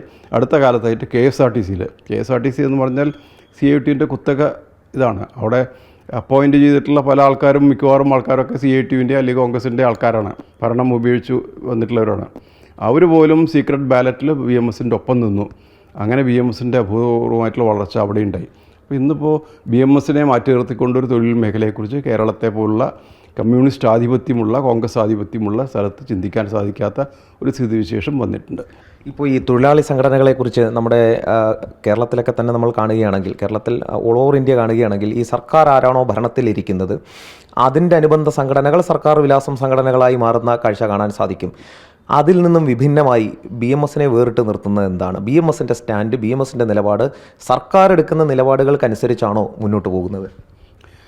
ഭാരതീയ മസ്ദൂർ സംഘം അതിൻ്റെ തുടക്കം മുതൽ തന്നെ ഒരു രാഷ്ട്രീയാതീതമായ തൊഴിലാളി സംഘടന എന്നുള്ള രീതിയിൽ ആണ് ആ ഒരു നയമാണ് സ്വീകരിച്ചിട്ടുള്ളത്. ഭാരതീയ മസ്ദൂർ സംഘത്തിൻ്റെ തൊഴിലാളികൾക്ക് രാഷ്ട്രീയ വിരുദ്ധം എന്നുള്ളത് പറയാൻ പറ്റില്ല. കാരണം എല്ലാ ആളുകൾക്കും വ്യക്തിപരമായിട്ട് അവരുടെ രാഷ്ട്രീയമുണ്ട്. പക്ഷേ തൊഴിലാളി സംഘടനാ പ്രവർത്തനത്തിൽ രാഷ്ട്രീയം കടന്നു വരരുത്. അവിടെ തൊഴിലാളി സർക്കാരുകളെ, ഏത് സർക്കാരായാലും ശരി, ഏത് കൊടി ഉപയോഗിക്കുന്ന സർക്കാരായാലും ഏത് രാഷ്ട്രീയ പാർട്ടിയുടെ സർക്കാരായാലും ശരി, തൊഴിലാളികളോട് അവരുടെ സമീപനം എങ്ങനെയാണോ അതനുസരിച്ചാണ് ഭാരതീയ മസ്ദൂർ സംഘം അവരോടുള്ള നീതി ഇതാക്കുന്നത്. ഈ സർക്കാരാണെങ്കിലും അത് പ്രായോഗികമായിട്ട് ഭാരതീയ മസ്ദൂർ സംഘം തെളിയിച്ചിട്ടുള്ളതാണ്. നമ്മുടെ തന്നെ സർക്കാർ വന്ന സമയത്ത് പോലും നമ്മുടെ സർക്കാരിന് മറ്റെല്ലാ കാര്യങ്ങൾക്കും പിന്തുണ നൽകുകയും എന്നാൽ തൊഴിലാളികളുടെ കാര്യത്തിൽ വന്നിട്ടുള്ള ചില പ്രശ്നങ്ങളിൽ അതിന് വിരുദ്ധമായിട്ട് തെരുവിലിറങ്ങിയിട്ടുള്ള ഇതും ഭാരതീയ മസ്ദൂർ സംഘത്തിനുണ്ട്. അപ്പോൾ അങ്ങനെയുള്ളൊരു ഇതുകൊണ്ട് ഇന്ന് പൊതുവേ തൊഴിൽ മേഖലയിൽ ഭാരതീയ മസ്ദൂർ സംഘം മാത്രമാണ് രാഷ്ട്രീയത്തിന് അതീതമായിട്ടുള്ള സംഘടന എന്നുള്ള ഒരു പേര് ഭാരതീയ മസ്ദൂർ സംഘത്തിന് എല്ലാവരും സർവാത്മന അംഗീകരിച്ചിട്ടുണ്ട്. ഇപ്പോൾ CITU ആണെങ്കിൽ കമ്മ്യൂണിസ്റ്റ് പാർട്ടി ഭരിക്കുന്ന സ്ഥലത്തൊക്കെ ആ സർക്കാരിൻ്റെ തൊഴിലാളി വിരുദ്ധ നയങ്ങളെ പൂർണ്ണമായിട്ടും പിന്തുണച്ചുകൊണ്ട് അതുകൊണ്ട് അവരുടെ തൊഴിലാളി പിന്തുണ പതുക്കെ നഷ്ടപ്പെടുകയും അവർ മുഴുവൻ BMS-ലേക്ക് വരുന്ന കാഴ്ച എല്ലാ സ്ഥലത്തും ഉണ്ടാകുന്നുണ്ട്. ഇത് തന്നെയാണ് INTUC-ക്കും സംഭവിച്ചിട്ടുള്ളത്. ഇപ്പോൾ 70 വയസ്സെന്ന് പറയുന്നത് ഒരു ചെറിയ കണക്കല്ല. അതായത് ഒരു പാകതയെത്തിയ ഒരു വയസ്സാണ്. അടുത്ത ലക്ഷ്യം എന്താണ് സംഘടനയുടെ? 70 വയസ്സ് എന്ന് പറയുമ്പോൾ അതിന് മറ്റൊരു പ്രാധാന്യം കൂടിയുണ്ട്. ഇന്ന് തൊഴിൽ മേഖലയിലെ ഏറ്റവും ശക്തമായിട്ട് സംഘടന ഭാരതീയ മസ്ദൂർ സംഘമാണെങ്കിലും ഏറ്റവും കൂടുതൽ യുവാക്കളുടെ സംഘടനയും ഭാരതീയ മസ്ദൂർ സംഘമാണ്. മറ്റെല്ലാ സംഘടനകൾക്കും വൃദ്ധരായിട്ടുള്ള ആളുകളുടെ നേതൃത്വം വഹിക്കുമ്പോൾ ഭാരതീയ മസ്ദൂർ സംഘത്തിൽ നമ്മുടെ ജില്ലാ ലെവലിലും സംസ്ഥാന തലത്തിലൊക്കെ യുവാക്കളായിട്ടുള്ള ആൾക്കാർ വരണം. ആ രീതിയിൽ എല്ലാ സ്ഥലത്തും വന്നിട്ടുണ്ട്. പല സംസ്ഥാനങ്ങളിലും പല നമ്മുടെ മഹാസംഘുണ്ട്, ഫെഡറേഷൻസ്, അവരുടെയൊക്കെ തലപ്പത്ത് ഇന്ന് മഹിളകളുണ്ട്. അധ്യക്ഷനായിട്ടോ അല്ലെങ്കിൽ മഹാമന്ത്രിയായിട്ടോ ആ ലെവലിൽ വരെ ഇന്ന് സ്ത്രീകൾ വന്നിട്ടുണ്ട്. അങ്ങനെ സ്ത്രീ നേതൃത്വം, യുവാക്കളുടെ നേതൃത്വം വളരെയധികം അതിൽ കൂടുതൽ ശ്രദ്ധ കൊടുത്തുകൊണ്ട് വളർത്തിയെടുക്കുന്ന രീതിയിലാണ് BMS വന്നിട്ടുള്ളത്. ഇതാണ് ഇനി ഭാവിയിലേക്ക് നമ്മുടെ ട്രേഡ് യൂണിയൻ മൂവ്മെൻറ്റിനുള്ളൊരു പ്രതീക്ഷയായിട്ട് നാം കാണുന്നത്. തീർച്ചയായും യുവാക്കൾ, മഹിളകൾ, അതോടൊപ്പം തന്നെ പ്രായമായ ആളുകൾ എല്ലാവരെയും കോർത്തിണക്കിക്കൊണ്ടുള്ള മുന്നോട്ട് പോകുക ഒരു ലക്ഷ്യമാണ് BMS ഈ 70ാം പിറന്നാൾ ആഘോഷിക്കുമ്പോൾ മുന്നോട്ട് വയ്ക്കുന്നത്.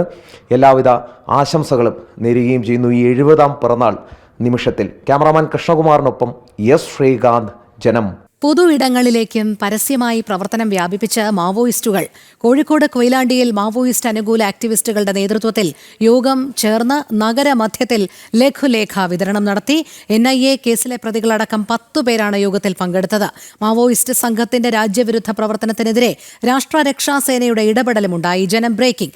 അനഘ ഹർഷൻ ചേരുന്നു. അനഘ, മാവോയിസ്റ്റ് പ്രവർത്തനം ഇപ്പോൾ പൊതു ഇടങ്ങളിലേക്കും വ്യാപിപ്പിക്കുന്നതിന്റെ ഏറ്റവും ഒടുവിലത്തെ ഉദാഹരണമായി മാറിയിരിക്കുകയാണോ കോഴിക്കോട് കൊയിലാണ്ടി നടന്ന മാവോയിസ്റ്റ് അനുകൂല ആക്ടിവിസ്റ്റുകളുടെ യോഗം? എന്തായാലും തുടർ നടപടി എങ്ങനെ സ്വീകരിക്കുമെന്നാണ് കരുതേണ്ടത്?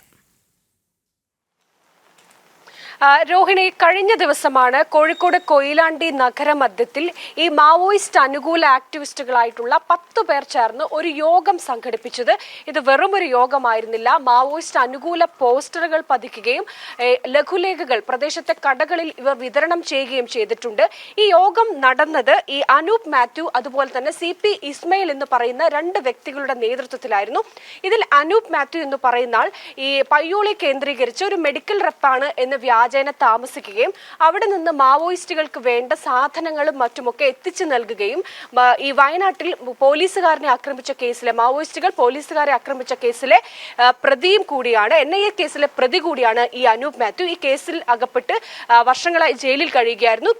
ഈ ഘട്ടത്തിലാണ് ഇപ്പോൾ കുറച്ച് ദിവസങ്ങളായി ഇദ്ദേഹം ജാമ്യത്തിൽ ഇറങ്ങിയിരിക്കുന്ന ആളാണ്. അതുപോലെ തന്നെ ഇസ്മയിലും ഇത്തരത്തിൽ ഈ കോഴിക്കോട് കേന്ദ്രീകരിച്ച് ഒരു പച്ചക്കറി കടയിൽ ജോലി ചെയ്യുകയായിരുന്നു. പകൽ സമയത്ത് ഈ പച്ചക്കറി കടയിൽ ജോലി ചെയ്യുകയും അതിനുശേഷം പിന്നീട് രാത്രി ഇവിടെ നിന്ന് സാധനങ്ങൾ വയനാട് അടക്കമുള്ള പ്രദേശങ്ങളിലെ മാവോയിസ്റ്റുകൾക്ക് എത്തിച്ചു നൽകുകയും ഒക്കെ തന്നെ ചെയ്തു. ഇതുമായി ബന്ധപ്പെട്ട് പോലീസ് അറസ്റ്റ് ചെയ്യുകയും ജയിലിൽ കിടക്കുകയും അതിനുശേഷം ജാമ്യത്തിൽ ഇറങ്ങിയവരുമാണ് ഈ 2 പേരും. ഇവരുടെ നേതൃത്വത്തിലാണ് ഇന്നലെ ഇത്തരത്തിലൊരു യോഗം നടന്നത്. ഈ സമയത്ത് ഈ യോഗം ഇവർ നടക്കുകയും ഈ പ്രദേശത്തെ കടകളിലേക്ക് ഇത്തരത്തിൽ ലഘുലേഖകൾ വിതരണം ചെയ്യുകയും ചെയ്ത സമയത്താണ് ഒരു പറ്റം ചെറുപ്പക്കാർ ആ ഭാഗത്തേക്ക് എത്തുകയും രാഷ്ട്രരക്ഷാ സേന എന്ന പേരിൽ ആണ് ഈ ചെറുപ്പക്കാർ ഈ മാവോയിസ്റ്റ് അനുകൂല ലഘുലേഖകൾ വിതരണം ചെയ്തതിന് പകരമായി എന്താണ് മാവോയിസ്റ്റുകൾ, അവർ രാജ്യത്തിന് എത്രത്തോളം അപകടകാരികളാണ്, അവർ ഉണ്ടാക്കുന്ന ഭവിഷ്യത്ത് എന്തൊക്കെയാണ്, അവർ ഈ കഴിഞ്ഞ 25 വർഷത്തിനിടെ അവർ എത്ര നിരപരാധികളെ കൊന്നു തള്ളിയിട്ടുണ്ട് എന്നതടക്കമുള്ള കാര്യങ്ങൾ ചൂണ്ടിക്കാണിച്ചുകൊണ്ട് ഈ രാഷ്ട്രരക്ഷാ സേനയിലെ ചെറുപ്പക്കാർ ചേർന്ന് ഈ കടകളിലൊക്കെ തന്നെ ഇത്തരത്തിലൊരു ലഘുലേഖകൾ വിതരണം ചെയ്തു. അതായത് ആ കടകളിലുള്ളവർക്ക് മാവോയിസ്റ്റ് ആക്ടിവിസ്റ്റുകൾ നൽകിയ ലഘുലേഖയും അവരുടെ കയ്യിൽ കിട്ടി. അതുപോലെ തന്നെ രാഷ്ട്രരക്ഷാ സേന നൽകിയ ലഘുലേഖയും അവരുടെ കയ്യിലേക്ക് എത്തിച്ചേരുന്നു. എന്താണ്, എത്രത്തോളം ഭവിഷ്യത്താണ്, ഭാരതത്തിന് എത്രത്തോളം ഈ മാവോയിസ്റ്റുകൾ എത്രത്തോളം അപകടകാരികളാണ് എന്നതടക്കമുള്ള കാര്യങ്ങൾ കൃത്യമായി ചൂണ്ടിക്കാണിച്ചുകൊണ്ടായിരുന്നു ആ ലഘുലേഖകളൊക്കെ തന്നെ വിതരണം ചെയ്തത്. ഈ സംഭവവുമായി ബന്ധപ്പെട്ട് പോലീസ് ഇന്നലെ തന്നെ പ്രദേശത്തേക്ക് എത്തുകയും ഒരു നിരീക്ഷണം നടത്തുകയും പോലീസിന്റെ ശക്തമായ ഒരു നിരീക്ഷണം ആ പ്രദേശത്തൊക്കെ തന്നെ ഉണ്ടായിരുന്നു. കഴിഞ്ഞ ദിവസം വടകരയിലും ഈ മാവോയിസ്റ്റ് ആയിട്ടുള്ള രൂപേഷിനെ ജയിലിൽ നിന്ന് മോചിപ്പിക്കണമെന്ന് ആവശ്യപ്പെട്ടുകൊണ്ട് വലിയ രീതിയിലുള്ള പോസ്റ്ററുകൾ ഉയരുന്നൊരു സാഹചര്യം ഉണ്ടായിരുന്നു. അതിന്റെ തുടർച്ച തന്നെയാണ് കൊയിലാണ്ടിയിൽ നടന്നിരിക്കുന്ന ഈ സംഭവം. മാത്രമല്ല, ഈ പ്രസംഗത്തിൽ മാവോയിസ്റ്റ് ആക്ടിവിസ്റ്റുകൾ പറയുന്ന പ്രധാനപ്പെട്ട ഒരു കാര്യം, ഇത്തരത്തിൽ ജയിലറകൾക്കുള്ളിലായിരിക്കുന്ന മാവോയിസ്റ്റ് രാഷ്ട്രീയ തടവുകാർ അവരെ പുറത്ത് ഇറക്കണം, അതിനുവേണ്ടി പ്രവർത്തിക്കണം എന്ന് പറയുന്ന സാഹചര്യമാണ് ഉണ്ടായിരിക്കുന്നത്. അങ്ങനെയാണ് ഈ രൂപേഷിനെ പുറത്തിറക്കണം, അതാണ് അവരുടെ ഏറ്റവും പ്രധാനപ്പെട്ട ആവശ്യം. ഈ രൂപേഷ് എന്ന് പറയുന്നത് പോലീസുകാരെ ആക്രമിച്ച കേസിലെ പ്രതിയാണ്, മാവോയിസ്റ്റുകൾക്ക് വേണ്ട സഹായം നൽകിയ കേസിലെ പ്രതിയാണ്. ഈ കഴിഞ്ഞ ദിവസം ഈ രൂപേഷിന് പുറത്തിറങ്ങേണ്ട ഒരു സാഹചര്യം, ജാമ്യം ലഭിച്ചിരുന്നു. അപ്പോഴാണ് ഈ കർണാടക പോലീസ് മറ്റൊരു കേസിൽ കൂടി രൂപേഷ് പ്രതിയാകുന്നത്. ഇതിൽ 14 വർഷം ജീവപര്യന്തം തടവ് രൂപേഷിന് വിധിച്ചിട്ടുണ്ട്. അങ്ങനെ കൃത്യമായി മാവോയിസ്റ്റ് ആയിട്ടുള്ള രൂപേഷിനെ പുറത്തിറക്കണം എന്നൊരു ആവശ്യമാണ് ഈ മാവോയിസ്റ്റ് അനുകൂല ആക്ടിവിസ്റ്റുകൾ പറയുന്നത്. എന്തായാലും ഈ സംഭവത്തോട് ചേർത്ത് വെച്ച് പറയാനുള്ളത്, ഇത്തരത്തിലൊരു നടപടി സമൂഹത്തിൽ ഒരു വിഭാഗത്തിന്റെ മാവോയിസ്റ്റ് അനുകൂലമായ ഒരു വിഭാഗം സമൂഹത്തിലേക്ക് ഇറങ്ങുമ്പോൾ അതിന് ബദലായി കൃത്യമായി തിരിച്ചടിച്ചുകൊണ്ട് ഇത്തരത്തിൽ രാഷ്ട്രരക്ഷാ സേന എന്ന് പറയുന്നതിന്റെ പേരിൽ ഒരു പറ്റം ചെറുപ്പക്കാർ ഇറങ്ങുകയും അവർ കൃത്യമായി അവർ ലഘുലേഖ വിതരണം ചെയ്തതിന് പകരം ഇത്തരത്തിലൊരു ലഘുലേഖ വിതരണം ചെയ്യുകയും ചെയ്തിട്ടുണ്ട്. സംഘപരിവാർ പ്രസ്ഥാനത്തോടൊക്കെ തന്നെ അനുകൂലമായ നിലപാട് സ്വീകരിക്കുന്ന ഒരു സംഘടന കൂടിയാണ് ഈ രാഷ്ട്രരക്ഷാ സേന. എന്തായാലും പോലീസ് സേനയിൽ നിന്ന് പോലും ഇത്തരത്തിൽ ഈ ചെറുപ്പക്കാരുടെ ഒരു ഇടപെടൽ അത് വലിയ രീതിയിൽ പ്രശംസിച്ചിട്ടുണ്ട്. ഇങ്ങനെയുള്ള ഒരു ഇടപെടൽ സമൂഹത്തിന്റെ ഭാഗത്തു നിന്ന് ഉണ്ടാകണമെന്ന് കൂടി പോലീസ് പറയുന്നുണ്ട്. രോഹിണി, ശരി. അനഘ ഹർഷനാണ് വിവരങ്ങൾ നൽകിയത്. കർക്കടക മാസത്തിലെ തിമിർത്തു പെയ്യുന്ന മഴയോടൊപ്പം രോഗങ്ങളും ദുരിതങ്ങളും വർദ്ധിക്കുമ്പോൾ ആശ്വാസവുമായി ഉത്തര മലബാറിലെ വീടുകളിൽ വേടൻ തെയ്യം എത്തിത്തുടങ്ങി. ആധിവ്യാധികൾ അകറ്റി ഐശ്വര്യപൂർണമായ ചിങ്ങത്തെ വരവേൽക്കാനാണ് വേടൻ തെയ്യം വീടുകളിലെത്തുന്നത്. കർക്കടകം 16 വരെ വേടൻ തെയ്യവും അതിനുശേഷം ആടിത്തെയ്യവുമാണ് വീടുകളിലേക്ക് എത്തുക. മുഖത്തെഴുതി ആടയാഭരണങ്ങൾ അണിഞ്ഞ് വേടൻ പുറപ്പെടുകയാണ്. നാടിനും നാട്ടാർക്കും ബാധിച്ച ആദിയും വ്യാധിയും അകറ്റാൻ വീടുകളിലെത്തുന്ന വേടനെ വിളക്ക് വെച്ച് പറയിൽ അരി നിറച്ചു വെച്ച് സ്വീകരിക്കും.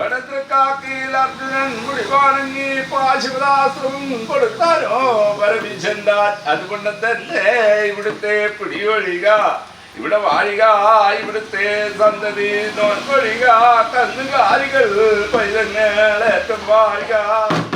കിണ്ണത്തിൽ കലക്കിയ ഗുരുസി കലക്കി ഉഴിഞ്ഞു മറിക്കുന്നതോടെ വീടും പരിസരവും പരിശുദ്ധമായി എന്നാണ് സങ്കല്പം.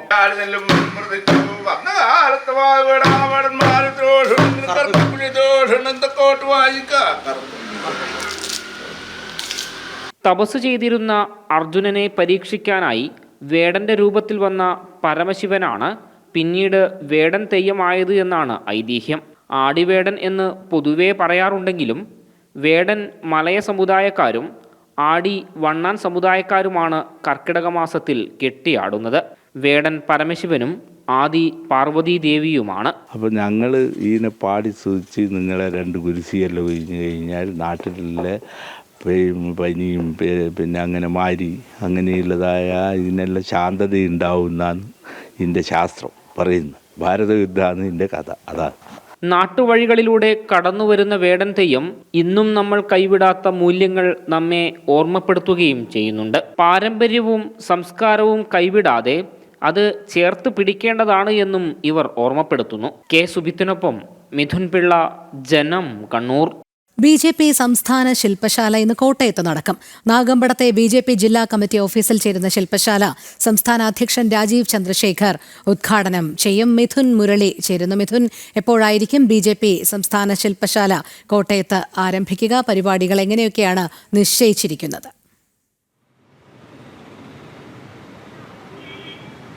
രോഹിണി, രാവിലെ 11 മണിയോടുകൂടിയാണ് ഏകദിന സംസ്ഥാന ശില്പശാല കോട്ടയത്ത് നടക്കുന്നത്. കോട്ടയം നാഗമ്പടത്തെ ജില്ലാ കമ്മിറ്റി ഓഫീസിലാണ് BJPയുടെ ഏകദിന ശില്പശാല ഇന്ന് നടക്കുന്നത്.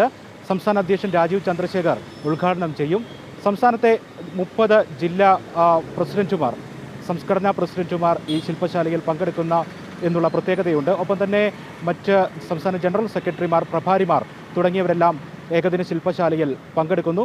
മുൻ അധ്യക്ഷൻ കുമ്മനം രാജശേഖരൻ, സംസ്ഥാന ജനറൽ സെക്രട്ടറിമാരായ advocate H. Suresh, MD Ramesh, Shobha Surendran, Anoop Antony തുടങ്ങിയവർ ശില്പശാലയിൽ സംസാരിക്കുന്നുണ്ട്. അടുത്ത തദ്ദേശ തെരഞ്ഞെടുപ്പുമായി ബന്ധപ്പെട്ടുള്ള മുന്നൊരുക്കങ്ങൾ, ഇതുവരെയുള്ള വിലയിരുത്തലുകൾ, മറ്റ് കാര്യങ്ങൾ എല്ലാം ഈ ശില്പശാലയിൽ പ്രധാനമായും ചർച്ച ചെയ്യും എന്നുള്ളതാണ് പ്രധാനപ്പെട്ട കാര്യം. BJPയുടെ മുന്നേറ്റവുമായി ബന്ധപ്പെട്ട് കേരളത്തിലെ തദ്ദേശ സ്വയംഭരണ തെരഞ്ഞെടുപ്പുമായി ബന്ധപ്പെട്ടുള്ള വിലയിരുത്തലുകൾ ഇന്നത്തെ യോഗത്തിൽ ചർച്ച ചെയ്യുന്നുണ്ട്. 30 സംഘടനാ ജനറൽ സെക്രട്ടറിമാരും പങ്കെടുക്കുന്ന ഒരു ശില്പശാല എന്ന നിലയിൽ അതീവ പ്രാധാന്യമുള്ള ഒരു യോഗമാണ് ഇന്ന് കോട്ടയത്ത് നടക്കുന്നത്. 30 സംഘടനാ ജനറൽ സെക്രട്ടറിമാർക്കൊപ്പം തന്നെ പ്രഭാരിമാർ പങ്കെടുക്കുന്നു.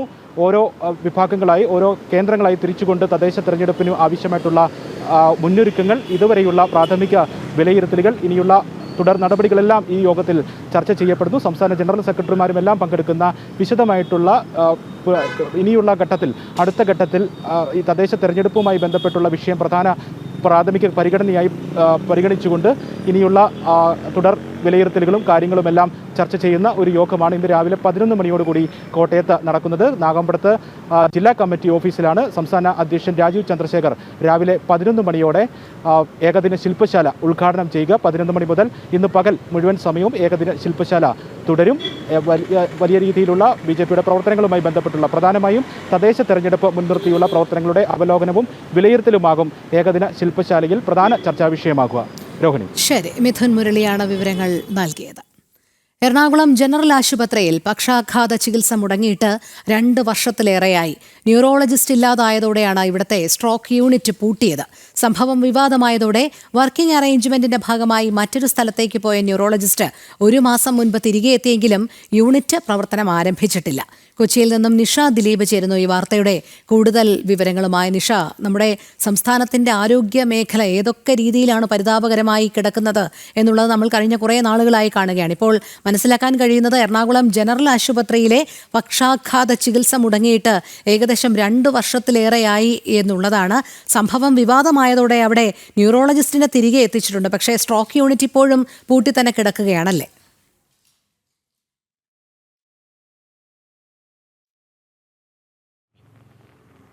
രോഹിണി, നമുക്കറിയാം എറണാകുളം ജനറൽ ആശുപത്രിയെ സംബന്ധിച്ചിടത്തോളം എറണാകുളം ജില്ലയിലെയും ഒപ്പം തന്നെ സമീപ ജില്ലകളിലെയും ഒക്കെ പാവപ്പെട്ട രോഗികളുടെ ഒരു ആശ്രയ കേന്ദ്രമാണ് എറണാകുളം ജില്ലാ ആശുപത്രി. ഇവിടെ പക്ഷാഘാത ചികിത്സയ്ക്കുള്ള സൗകര്യമില്ല എന്ന് പറയുമ്പോൾ തന്നെ നമുക്കറിയാം അത് എത്രത്തോളം ഗൗരവമാണ് എന്നുള്ളത്. 2 വർഷത്തിനിടയിൽ എല്ലാ ജില്ലാ ആശുപത്രികളിലും സ്ട്രോക്ക് യൂണിറ്റ് വേണം, അല്ലെങ്കിൽ പക്ഷാഘാത ചികിത്സയ്ക്കുള്ള സൗകര്യം ഉണ്ട് എന്നാണ് സർക്കാർ പറഞ്ഞിട്ടുള്ളത്. പക്ഷേ എന്നാൽ പോലും ഇത്രത്തോളം പ്രധാനപ്പെട്ട ഒരു സ്ഥലം, എറണാകുളം പോലെയുള്ള നിരവധി പാവപ്പെട്ട രോഗികൾ ആശ്രയിക്കുന്ന ഒരു ആശുപത്രി, അവിടെ പക്ഷാഘാത ചികിത്സയ്ക്കുള്ള സൗകര്യമില്ല എന്ന് പറയുമ്പോൾ എത്രത്തോളം ഗൗരവതരമാണ് ആ സംഭവം എന്ന് തന്നെ നമ്മൾ മനസ്സിലാക്കേണ്ടതുണ്ട്. കാരണം ഇവിടെ എത്തുന്ന രോഗികൾക്ക്, അതായത് പെട്ടെന്ന് സ്ട്രോക്ക് പോലെ വന്ന് ഇവിടെ എത്തുന്ന രോഗികൾക്ക് ഇതിനുള്ള ചികിത്സ ഇവിടെ ഇല്ല.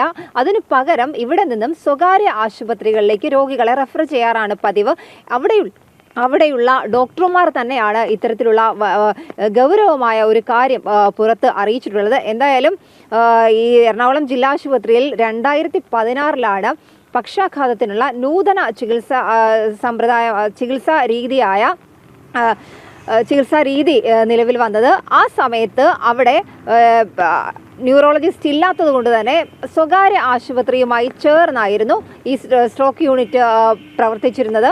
പിന്നീട് 2019 അവിടെ ന്യൂറോളജിസ്റ്റായ ഡോക്ടർ ശ്രീദീപൻ ചാർജ് എടുത്തു.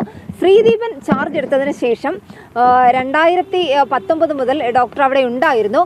പിന്നീട് ഡോക്ടർക്ക് സ്ഥലമാറ്റം വന്നു. ഡോക്ടർ ഇടുക്കിയിലേക്ക് പോയി. പിന്നീട് അവിടെ ആ സമയത്ത് ട്രാൻസ്ഫറായി മറ്റൊരു ന്യൂറോളജിസ്റ്റ് എത്തി എങ്കിൽ പോലും അവർ കൊല്ലം ജില്ലക്കാരിയാണ്. അങ്ങനെ കൊല്ലം ജില്ലയിൽ ഈ ന്യൂറോളജി സംവിധാനം ഇല്ലാത്ത ഒരു ആശുപത്രിയിലേക്ക് അവർ വർക്കിംഗ് അറേഞ്ച്മെൻറ്റിൻ്റെ ഭാഗമായി പോയി. ആദ്യം ഇവിടെ ഉണ്ടായിരുന്ന അന്ന് സൂപ്രണ്ടായിരുന്നത് ഡോക്ടർ അനിതകുമാരിയായിരുന്നു. സൂപ്രണ്ട് സമ്മതിക്കാതെ അവർക്ക് വർക്കിംഗ് അറേഞ്ച്മെൻറ്റിൻ്റെ ഭാഗമായി കൊല്ലത്തേക്ക് പോകാൻ ആദ്യം സാധിച്ചില്ല. ആ സമയത്ത് പോലും ഇവർ കൃത്യമായ ആശുപത്രിയിൽ വന്നിരുന്നില്ല. പിന്നീട് നിലവിലെ സൂപ്രണ്ട് 2 വർഷം മുമ്പാണ് അവിടെ എത്തിയത്. ആ സൂപ്രണ്ട് വന്ന സമയത്ത് രാഷ്ട്രീയ സ്വാധീനം ഉപയോഗിച്ച് എറണാകുളം ജനറൽ ആശുപത്രിയിലേക്ക് ട്രാൻസ്ഫറായി വന്ന ന്യൂറോളജിസ്റ്റ് അവർ ഒരു ലേഡിയാണ്. അവർ കൊല്ലത്തേക്ക് സ്ഥലമാറ്റം വാങ്ങി വർക്കിംഗ് അറേഞ്ച്മെൻറ്റിൻ്റെ ഭാഗമായി പോയി. പിന്നീട് 2 വർഷത്തോളമായി എറണാകുളം ജനറൽ ആശുപത്രിയിൽ ന്യൂറോളജിസ്റ്റ് എന്ന ഒരു തസ്തികയില്ല. നിലവിൽ ഈ രേഖകളിൽ അവിടെ ന്യൂറോളജിസ്റ്റ് ഉണ്ട്. പക്ഷേ വർക്കിംഗ് അറേഞ്ച്മെൻറ്റിൻ്റെ ഭാഗമായി അവർ കൊല്ലത്താണ് ജോലി ചെയ്തിരുന്നത്. അങ്ങനെ ന്യൂറോളജിസ്റ്റിൻ്റെ സേവനം 2 വർഷമായി എറണാകുളം ജനറൽ ആശുപത്രിയിലില്ല. അതുകൊണ്ട് തന്നെ സ്ട്രോക്ക് യൂണിറ്റ് ഇവിടെ പ്രവർത്തിക്കുന്നുമില്ല. ഈ സംഭവമൊക്കെ ഈ അടുത്തിടെ വിവാദമായതോടുകൂടി കോട്ടയം ആശുപത്രിയിൽ സ്ത്രീ മരിച്ച സംഭവം ഉൾപ്പെടെ പുറത്തു വന്നതിന് ശേഷം ഈ എറണാകുളം ജില്ലാ ആശുപത്രിയിൽ ന്യൂറോളജിസ്റ്റ് ഇല്ല എന്ന സംഭവം വിവാദമാവുകയും തുടർന്ന് ഈ മാസം ജൂലൈ ആദ്യം വർക്കിംഗ് അറേഞ്ച്മെൻറ്റ് ക്യാൻസലാക്കി ഈ കൊല്ലത്തേക്ക് പോയ ആ ന്യൂറോളജിസ്റ്റിനെ തിരികെ കൊണ്ടുവന്നു. പക്ഷേ എങ്കിൽ പോലും അവർ കൃത്യമായി ആശുപത്രിയിൽ എത്തിയിരുന്നില്ല. ഇന്നിപ്പോൾ 23 ഇന്നലെ 22 വരെയുള്ള തീയതികളിൽ അവർ വെറും 6 ദിവസം മാത്രമാണ് ആശുപത്രിയിൽ ജോലിക്ക് എത്തിയത്. ഇതിൻ്റെ കൃത്യമായ തെളിവുകൾ നമുക്ക് ലഭിച്ചിട്ടുണ്ട്. അതിൻ്റെ അടിസ്ഥാനത്തിലാണ് നമ്മൾ ഈ വാർത്ത പുറത്തുവിടുന്നത്. എന്തായാലും ഈ ന്യൂറോളജിസ്റ്റ് വർക്കിംഗ് അറേഞ്ച്മെൻറ്റ് ക്യാൻസൽ ചെയ്ത് അവരെ ഇവിടെ കൊണ്ടുവന്നിട്ടുണ്ട് എങ്കിൽ പോലും അവർ കൃത്യമായി ജോലിക്ക് എത്തുന്നില്ല. വീണ്ടും രാഷ്ട്രീയ സ്വാധീനം ഉപയോഗിച്ച് അവർ കൊല്ലത്തേക്ക് തന്നെ തിരികെ പോകാനുള്ള ശ്രമത്തിലുമാണ്. എന്തായാലും പാവപ്പെട്ട രോഗികൾ, ഞാൻ നേരത്തെ പറഞ്ഞതുപോലെ തന്നെ എറണാകുളം ജില്ലയിലെയും ഒപ്പം തന്നെ സമീപ ജില്ലകളിലെയും പാവപ്പെട്ട രോഗികൾ ആശ്രയിക്കുന്ന ഒരു ആശുപത്രിയിൽ ന്യൂറോളജിസ്റ്റ് ഇല്ല എന്ന ഒരു രീതി തന്നെയാണ് ഇപ്പോഴും നിലവിലുള്ളത്. രോഹിണി. ശരി, കൊച്ചിയിൽ നിന്ന് നിഷ ദിലീപാണ് വിശദമായ വിവരങ്ങൾ നൽകിയത്. സംസ്ഥാനത്ത് സ്ത്രീകൾക്കെതിരായ അതിക്രമങ്ങൾ വർദ്ധിക്കുമ്പോഴും നോക്കുകുത്തിയായി ഭരണകൂടം. 5 വർഷത്തിനിടെ സ്ത്രീധനത്തിന്റെ പേരിൽ മരണത്തിനിരയായത് 34 സ്ത്രീകൾ. ഏറ്റവും കൂടുതൽ പേർ മരണപ്പെട്ടത് 2022 11 സ്ത്രീകൾക്കാണ് ഇക്കാലയളവിൽ ജീവൻ പൊലിയേണ്ടി വന്നത്. ബലാത്സംഗത്തിനിരയാകുന്ന സ്ത്രീകളുടെ എണ്ണത്തിലും വർധനവ്. ഈ വർഷം മാത്രം ഇരയായത് 1192 സ്ത്രീകൾ. തിരുവനന്തപുരത്ത് നിന്ന് പ്രജിത്ത് മോഹനൻ ചേരുന്നു കൂടുതൽ വിവരങ്ങളുമായി. പ്രജിത്ത്, ഞെട്ടിപ്പിക്കുന്ന കണക്ക് തന്നെയാണ്. സ്ത്രീപക്ഷ സർക്കാർ എന്നൊക്കെ PR വർക്കുകളിൽ മാത്രം പറയുന്നതായിട്ടല്ലേ മനസ്സിലാക്കേണ്ടത്? കാരണം ഇത്ര വലിയ ഒരു കണക്ക് സൂചിപ്പിക്കുമ്പോൾ പല സ്ത്രീകൾക്കെതിരായ അതിക്രമങ്ങളിലും നോക്കുകുത്തിയാകുന്ന ഭരണകൂടത്തെ തന്നെയല്ലേ നമുക്ക് കാണാൻ കഴിയുന്നത്?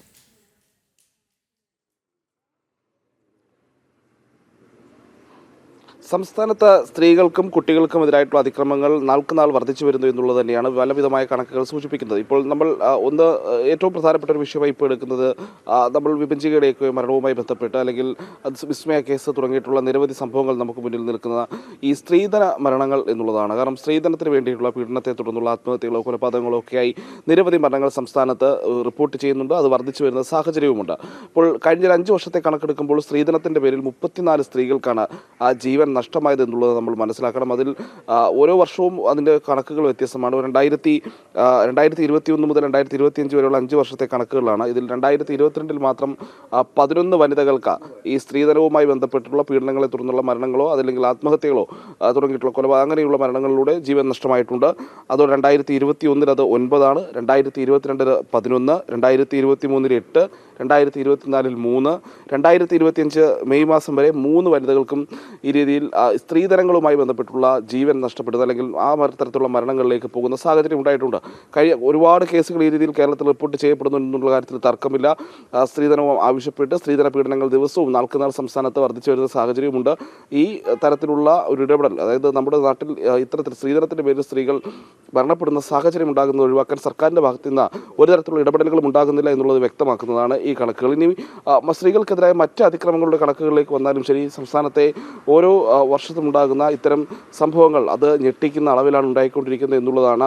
ഈ ബലാത്സംഗം ചെയ്യപ്പെടുന്ന സ്ത്രീകളുമായി ബന്ധപ്പെട്ടുള്ള ഒരു കണക്കും ഇപ്പോൾ പുറത്തു വന്നിട്ടുണ്ട്. ഈ വർഷം മെയ് മാസം വരെ എന്ന് പറയുമ്പോൾ ആദ്യപാദത്തിൻ്റെ ഒരു ഏപ്രിൽ മെയ് വരെയുള്ള സമയത്താണ്, അതായത് ആദ്യത്തെ 5 മാസത്തിനിടയിൽ മാത്രം സംസ്ഥാനത്ത് ബലാത്സംഗത്തിനിരയായത് 1192 സ്ത്രീകളാണ് എന്നുള്ളതാണ് ഈ ഞെട്ടിപ്പിക്കുന്ന കണക്കുകൾ. അപ്പോൾ ഇപ്പോഴത്തേക്ക് കണക്കുകൾ ഇനി പുറത്തു വരുമ്പോൾ അത് നമ്മൾ ചിന്തിക്കുന്നതിനും അപ്പുറത്തേക്ക് ഈ കണക്കുകൾ പോകും എന്നുള്ളതാണ് എടുത്തു പറയേണ്ടത്. അപ്പോൾ സംസ്ഥാനത്തെ ക്രമസമാധാന പാലനം, സംസ്ഥാനത്തെ സ്ത്രീകളുടെ സുരക്ഷ ഉറപ്പാക്കുന്നതിൽ തുടങ്ങിയിട്ടുള്ള കാര്യങ്ങളിലൊക്കെ പോലീസിനും സർക്കാരിനും ആഭ്യന്തര വകുപ്പിനൊക്കെ ഉണ്ടാകുന്ന വലിയ വീഴ്ചകൾ തന്നെയാണ് ഈ കണക്കുകളിലൂടെ സൂചിപ്പിക്കപ്പെടുന്നത്. ഇനി നമ്മൾ കഴിഞ്ഞ കുറേ വർഷങ്ങളിലെ കണക്കുകൾ എടുക്കുകയാണെങ്കിൽ 2021 2339 സ്ത്രീകളാണ് ബലാത്സംഗത്തിനിരയായത്. 2022 2518 ഉയർന്നിട്ടുണ്ട്. 2023 അത് 2562 ഉയരുന്നു. 2024 അത് 2901 ഉയരുന്നു. അതായത് സംസ്ഥാനത്ത് ഇത്തരം കേസുകൾ, സ്ത്രീകൾക്കെതിരെയുള്ള അതിക്രമങ്ങൾ കുറയുന്നില്ല എന്നുള്ളത് തന്നെയാണ് ഈ കണക്കുകൾ സൂചിപ്പിക്കുന്നത്. ക്രമാനുഗതമായി ഈ കണക്കുകൾ കൂടിക്കൊണ്ടേയിരിക്കുന്നു. അതിൽ 2024 കണക്ക് വരുമ്പോഴാണ് ഏതാണ്ട് 3000-നടുത്ത് സ്ത്രീകൾക്കെതിരെ ഇത്തരത്തിലുള്ള അതിക്രമങ്ങൾ സംസ്ഥാനത്തുണ്ടായി എന്നുള്ളത് വളരെ ഞെട്ടിപ്പിക്കുന്നതാണ്. കാരണം സംവിധാനത്തോടുള്ള ഭയമില്ലാത്തത് കൊണ്ട് തന്നെയാണ് സ്ത്രീകൾക്കെതിരെ ഇത്തരത്തിലുള്ള അതിക്രമങ്ങൾ വർദ്ധിക്കുന്നത്. അത് മറ്റ് സംസ്ഥാനങ്ങളിൽ പലയിടത്തും ഫലപ്രദമായി കർബ് ചെയ്യാൻ സാധിക്കുമ്പോൾ, അല്ലെങ്കിൽ കേസുകൾ കുറഞ്ഞു വരുന്ന സാഹചര്യത്തിലാണ് കേരളം പോലെ ചെറിയൊരു സംസ്ഥാനത്ത് ഇത്രയധികം സ്ത്രീകൾക്കെതിരെ അതിക്രമങ്ങൾ ഉണ്ടാകുന്നു എന്നുള്ള കണക്ക് ഞെട്ടിപ്പിക്കുന്നത്. നമ്മളിപ്പോൾ ഈ വർഷത്തെ കണക്കായി പറഞ്ഞത് മാത്രം ആലോചിക്കണം. 2025 മെയ് മാസം വരെയുള്ള കണക്കുകളാണ് 1192 സ്ത്രീകൾ എന്നുള്ളത്. അപ്പോൾ ഈ വർഷം അവസാനമാകുമ്പോഴേക്കും അതിൻ്റെ ഒരു ട്രെൻഡ് വെച്ചിട്ട് ഈ കണക്കുകൾ കൂടാൻ തന്നെയാണ് സാധ്യത. പക്ഷേ സംസ്ഥാന സർക്കാരിൻ്റെ ഭാഗത്തു നിന്നും പോലീസിൻ്റെ ഭാഗത്തു നിന്നുമൊക്കെ ഫലപ്രദമായ ഒരു ഇടപെടൽ ഉണ്ടായില്ലെങ്കിൽ ഇത് വലിയൊരു സാമൂഹിക ദുരന്തത്തിലേക്കാണ് നമ്മുടെ കേരളം പോകുന്നതെന്നുകൂടി വ്യക്തമാക്കുന്നതാണ് ഈ കണക്കുകൾ. രോഹിണി. ശരി പ്രജിത്ത്, എന്തായാലും സംസ്ഥാനത്ത് സ്ത്രീകൾക്കെതിരായ അതിക്രമങ്ങൾ വർദ്ധിക്കുന്നു എന്നുള്ള കണക്കുകൾ തന്നെയാണ് പുറത്തുവരുന്നത്. പ്രജിത്ത് മോഹനനാണ് വിവരങ്ങൾ നൽകിയത്. സംസ്ഥാനത്ത് ഇന്നും ശക്തമായ മഴയ്ക്ക് സാധ്യത. ഇന്ന് 8 ജില്ലകൾക്ക് യെല്ലോ അലേർട്ട്. പത്തനംതിട്ട, ആലപ്പുഴ, ഇടുക്കി, കോട്ടയം, കോഴിക്കോട്, വയനാട്, കണ്ണൂർ, കാസർഗോഡ് ജില്ലകൾക്ക് ഇന്ന് യെല്ലോ അലേർട്ടാണ്. വരും ദിവസങ്ങളിൽ ശക്തമായ മഴ തുടരുമെന്ന് കേന്ദ്ര കാലാവസ്ഥാ നിരീക്ഷണ കേന്ദ്രം അറിയിച്ചു. സംസ്ഥാനത്ത് അതിശക്തമായ മഴ തുടരുകയാണ്. ഇന്നും മഴ തുടരുമെന്ന് കേന്ദ്ര കാലാവസ്ഥാ നിരീക്ഷണ കേന്ദ്രത്തിന്റെ മുന്നറിയിപ്പുണ്ട്. ഇന്ന് പത്തനംതിട്ട, ആലപ്പുഴ, ഇടുക്കി, കോട്ടയം, കോഴിക്കോട്, വയനാട്, കണ്ണൂർ, കാസർഗോഡ് ജില്ലകളിൽ യെല്ലോ അലേർട്ട് പ്രഖ്യാപിച്ചിരിക്കുകയാണ്. ഒറ്റപ്പെട്ടയിടങ്ങളിൽ ശക്തമായ മഴയ്ക്ക് സാധ്യതയുണ്ടെന്നും അതേസമയം കേരളത്തിൽ മണിക്കൂറിൽ 40 കിലോമീറ്റർ മുതൽ 50 കിലോമീറ്റർ വരെ വേഗതയിൽ ശക്തമായ കാറ്റിന് സാധ്യതയുണ്ടെന്നും കേന്ദ്ര കാലാവസ്ഥാ വകുപ്പ് അറിയിച്ചു. കേരള, കർണാടക, ലക്ഷദ്വീപ് തീരങ്ങളിൽ ഈ മാസം 24 വരെ മത്സ്യബന്ധനത്തിന് പോകാൻ പാടില്ലെന്നും കേന്ദ്ര കാലാവസ്ഥാ വകുപ്പ് അറിയിച്ചു. ജനം, തിരുവനന്തപുരം. മഴ കനത്തതോടെ പാലക്കാട് കുളപ്പുള്ളി ഷൊർണൂർ പാതയിൽ ജനങ്ങൾക്ക് ദുരിതയാത്ര. ധാരാളം വാഹനങ്ങൾ കടന്നുപോകുന്ന പാത സർവത്ര പൊട്ടിപ്പൊളിഞ്ഞു കിടക്കുകയാണ്. അപകടങ്ങളും പാതയിൽ പതിവാണെന്ന് നാട്ടുകാർ പറയുന്നു. കുളപ്പുള്ളി ജംഗ്ഷൻ മുതൽ ഷൊർണൂർ നഗരം വരെയുള്ള സംസ്ഥാന പാതയാണ് മഴ കനത്തതോടെ മിക്കയിടത്തും പൊട്ടിപ്പൊളിഞ്ഞു കിടക്കുന്നത്. നാട്ടുകാർക്ക് കാൽനടയായും വാഹനങ്ങളിലും ഒന്നും സഞ്ചരിക്കാൻ കഴിയാത്ത സ്ഥിതിയാണ്. ദുരിതം തന്നെയാണ്, കുറവാലായിട്ട് അനുഭവിച്ചുകൊണ്ടിരിക്കുന്നതാണ്. വണ്ടിയിൽ നിന്ന് ഇറങ്ങി കഴിഞ്ഞാൽ വീട്ടിൽ പോയാൽ കടക്കാനേ പറ്റുള്ളൂ, അത്രയും വയ്യ. വേഗം നടപടി ഉണ്ടാവണം. നഗരസഭയോട് പ്രത്യേകം പറയാം. PWD വേഗം ഇറങ്ങി അതിന് വേണ്ട കാര്യങ്ങൾ ചെയ്യുക. ഒരു ചെറിയ വണ്ടി 2 വണ്ടിയൊന്നുമല്ല പോകുള്ളൂ, ഒരുപാട് വാഹനങ്ങൾ പോകുന്ന റൂട്ടാണ്, മെയിൻ റൂട്ടാണ്. പലയിടത്തും ഭീമൻ കുഴികൾ രൂപപ്പെട്ടതോടെ ക്വാറി വേസ്റ്റും മറ്റുമിട്ട് കുഴികൾ അടയ്ക്കാൻ PWD ശ്രമിച്ചെങ്കിലും അത് ഇരട്ടി ദുരിതമാണ് ഉണ്ടാക്കിയിരിക്കുന്നതെന്ന് യാത്രക്കാർ പറയുന്നു. വളരെ സുഖമാണ്. ഷൊർണൂർ മുതൽ മറ്റേ പട്ടാമ്പി വരെ ഇത് 3 വട്ടത്തെ ഈ കൊല്ലത്തിൽ ചെയ്തതാണ്. ഇപ്പം അടുത്ത് മഴ പെയ്യണതിൻ്റെ അന്ന് ഇവിടെ കോറിയുടെ വേസ്റ്റ് ഇല്ലേ, കോറിയുടെ പൊടി അത് കൊടുത്തിട്ടാണ് ഇതിട്ട് പിറ്റെന്താ അതോ അതിനും കായ് കൊടുക്കല്ലേ, ഇവര് പൈസ കൊടുക്കല്ലേ, എന്തിന് നമ്മുടെ നികുതി പടം തന്നെ എന്നിട്ട് നമ്മുടെ വണ്ടി അടിമുക്കും, നമ്മുടെ വണ്ടി കയറി വാണച്ച് നേരാക്കിയാൽ മതി. ഞങ്ങളിങ്ങനെ ചാടിപ്പോവും. ഇനി നമുക്ക് അടുത്ത് കളവണ്ടിയൊക്കെ കാണും, അതിനും കുഴപ്പമൊന്നുമില്ലല്ലോ. പാതയിലെ കുഴികളിൽപ്പെട്ട് അപകടങ്ങളും തുടർക്കഥയാണ്. ഇരുചക്ര വാഹനങ്ങളാണ് പ്രധാനമായും അപകടത്തിൽപ്പെടുന്നത്. പാതയുടെ ശോചനീയാവസ്ഥ പരിഹരിക്കണമെന്നാവശ്യപ്പെട്ട് നിരവധി സമരങ്ങളും മറ്റുമുണ്ടായെങ്കിലും PWD യാതൊരു നടപടിയും സ്വീകരിക്കുന്നില്ലെന്നും നാട്ടുകാർ ആരോപിച്ചു. ജനം, പാലക്കാട്. പാമ്പ് കടിയേൽക്കൽ നോട്ടിഫയബിൾ ഡിസീസായി പ്രഖ്യാപിക്കണമെന്ന കേന്ദ്ര നിർദ്ദേശം നടപ്പിലാക്കാതെ സംസ്ഥാന ആരോഗ്യ വകുപ്പ്. മരണങ്ങൾ കുറയ്ക്കാനും മെച്ചപ്പെട്ട ചികിത്സാ സൗകര്യമൊരുക്കാനുമുള്ള ദേശീയ ആക്ഷൻ പ്ലാനിനോടാണ് സർക്കാർ മുഖം തിരിക്കുന്നത്. കർണാടകയിലും തമിഴ്നാട്ടിലും സർപ്പദംശനം നോട്ടിഫയബിൾ ഡിസീസായി പ്രഖ്യാപിച്ചിരുന്നു. പ്രജിത്ത് മോഹനൻ ചേരുന്നു. പ്രജിത്ത്, ഈ പാമ്പ് കടിയേൽക്കൽ നോട്ടിഫയബിൾ ഡിസീസായി പ്രഖ്യാപിക്കണമെന്നുള്ള കേന്ദ്ര നിർദ്ദേശം സംസ്ഥാന ആരോഗ്യ വകുപ്പ് നടപ്പിലാക്കാതെ നീട്ടുമ്പോൾ സംസ്ഥാനം നേരിടുന്ന പ്രതിസന്ധികൾ, പ്രത്യേകിച്ച് ഇത്തരത്തിൽ പാമ്പിന്റെ കടിയേൽക്കുന്നവർ നേരിടുന്ന പ്രശ്നങ്ങൾ എന്തൊക്കെയാണ്? മറ്റ് സംസ്ഥാനങ്ങളിലൊക്കെ ഇത് പ്രാവർത്തികമാക്കിയിട്ടുണ്ടല്ലോ.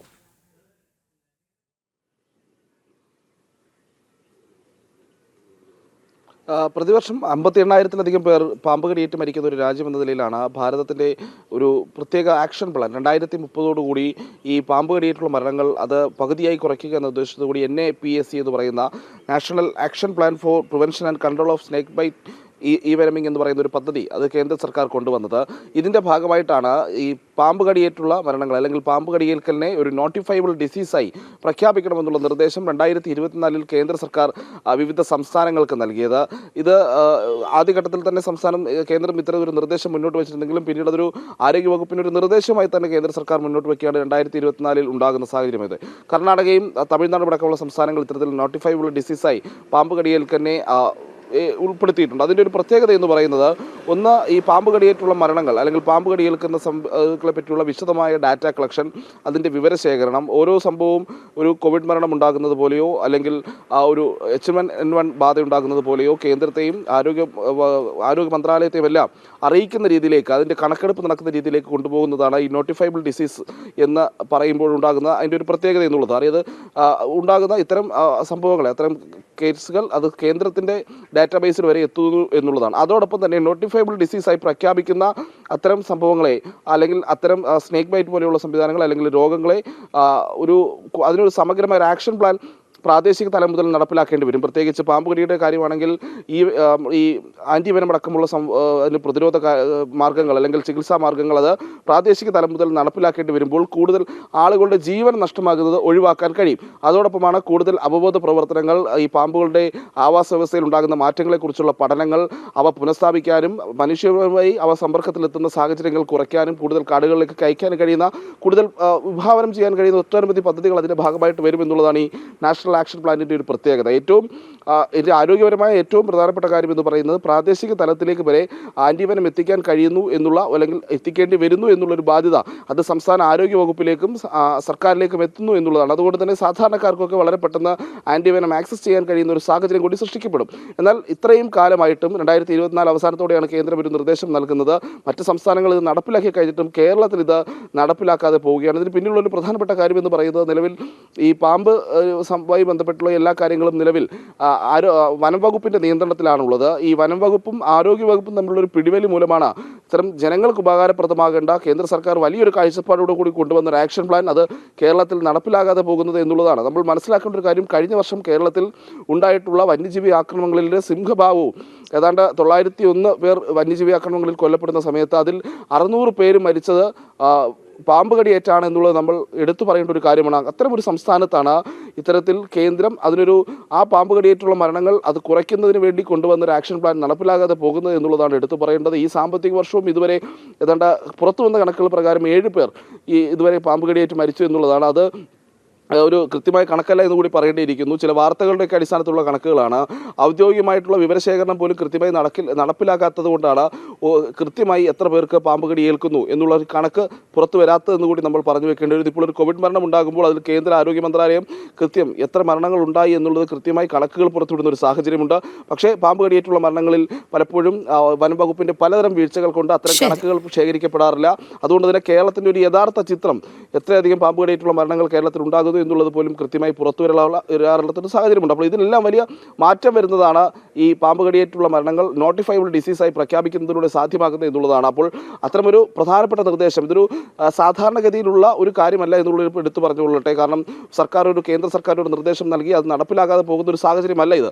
മറിച്ച് കേരളത്തിലെ ഒരു ആരോഗ്യ മേഖലയിൽ തന്നെ അല്ലെങ്കിൽ വനംവകുപ്പ് മേഖലയുമായി ബന്ധപ്പെട്ട് ആരോഗ്യ മേഖലയുമായി ബന്ധപ്പെട്ട് വലിയ തരത്തിലുള്ള ഒരു മാറ്റം കൂടിയാണ് പാമ്പ് കടിയേറ്റുള്ള മരണങ്ങൾ ഒരു നോട്ടിഫയബിൾ ഡിസീസായി പ്രഖ്യാപിക്കുന്നതിലൂടെ എന്നുകൂടി നമ്മൾ മനസ്സിലാക്കേണ്ടിയിരിക്കുന്നു. അത് ആരോഗ്യരംഗത്തേക്കുള്ള വളരെ സുപ്രധാനമായ ദീർഘവീക്ഷണത്തോടെയുള്ള കാഴ്ചപ്പാടുകളുള്ള ഒരു മാറ്റമാണ്. അത് നടപ്പിലാക്കാൻ സംസ്ഥാനം തയ്യാറാകുന്നില്ല എന്നുള്ളതാണ് ദൗർഭാഗ്യകരമായ ഒരു കാര്യം. രോഹിണി. ശരി, പ്രജിത്ത് മോഹനാണ് വിവരങ്ങൾ നൽകിയത്. ഷാർജയിൽ മരിച്ച കൊല്ലം സ്വദേശി വിപഞ്ചികയുടെ മൃതദേഹം ഇന്ന് സംസ്കരിക്കും. കഴിഞ്ഞ ദിവസം തിരുവനന്തപുരം അന്താരാഷ്ട്ര വിമാനത്താവളത്തിൽ എത്തിച്ച മൃതദേഹം മെഡിക്കൽ കോളേജ് മോർച്ചറിയിലേക്ക് മാറ്റി.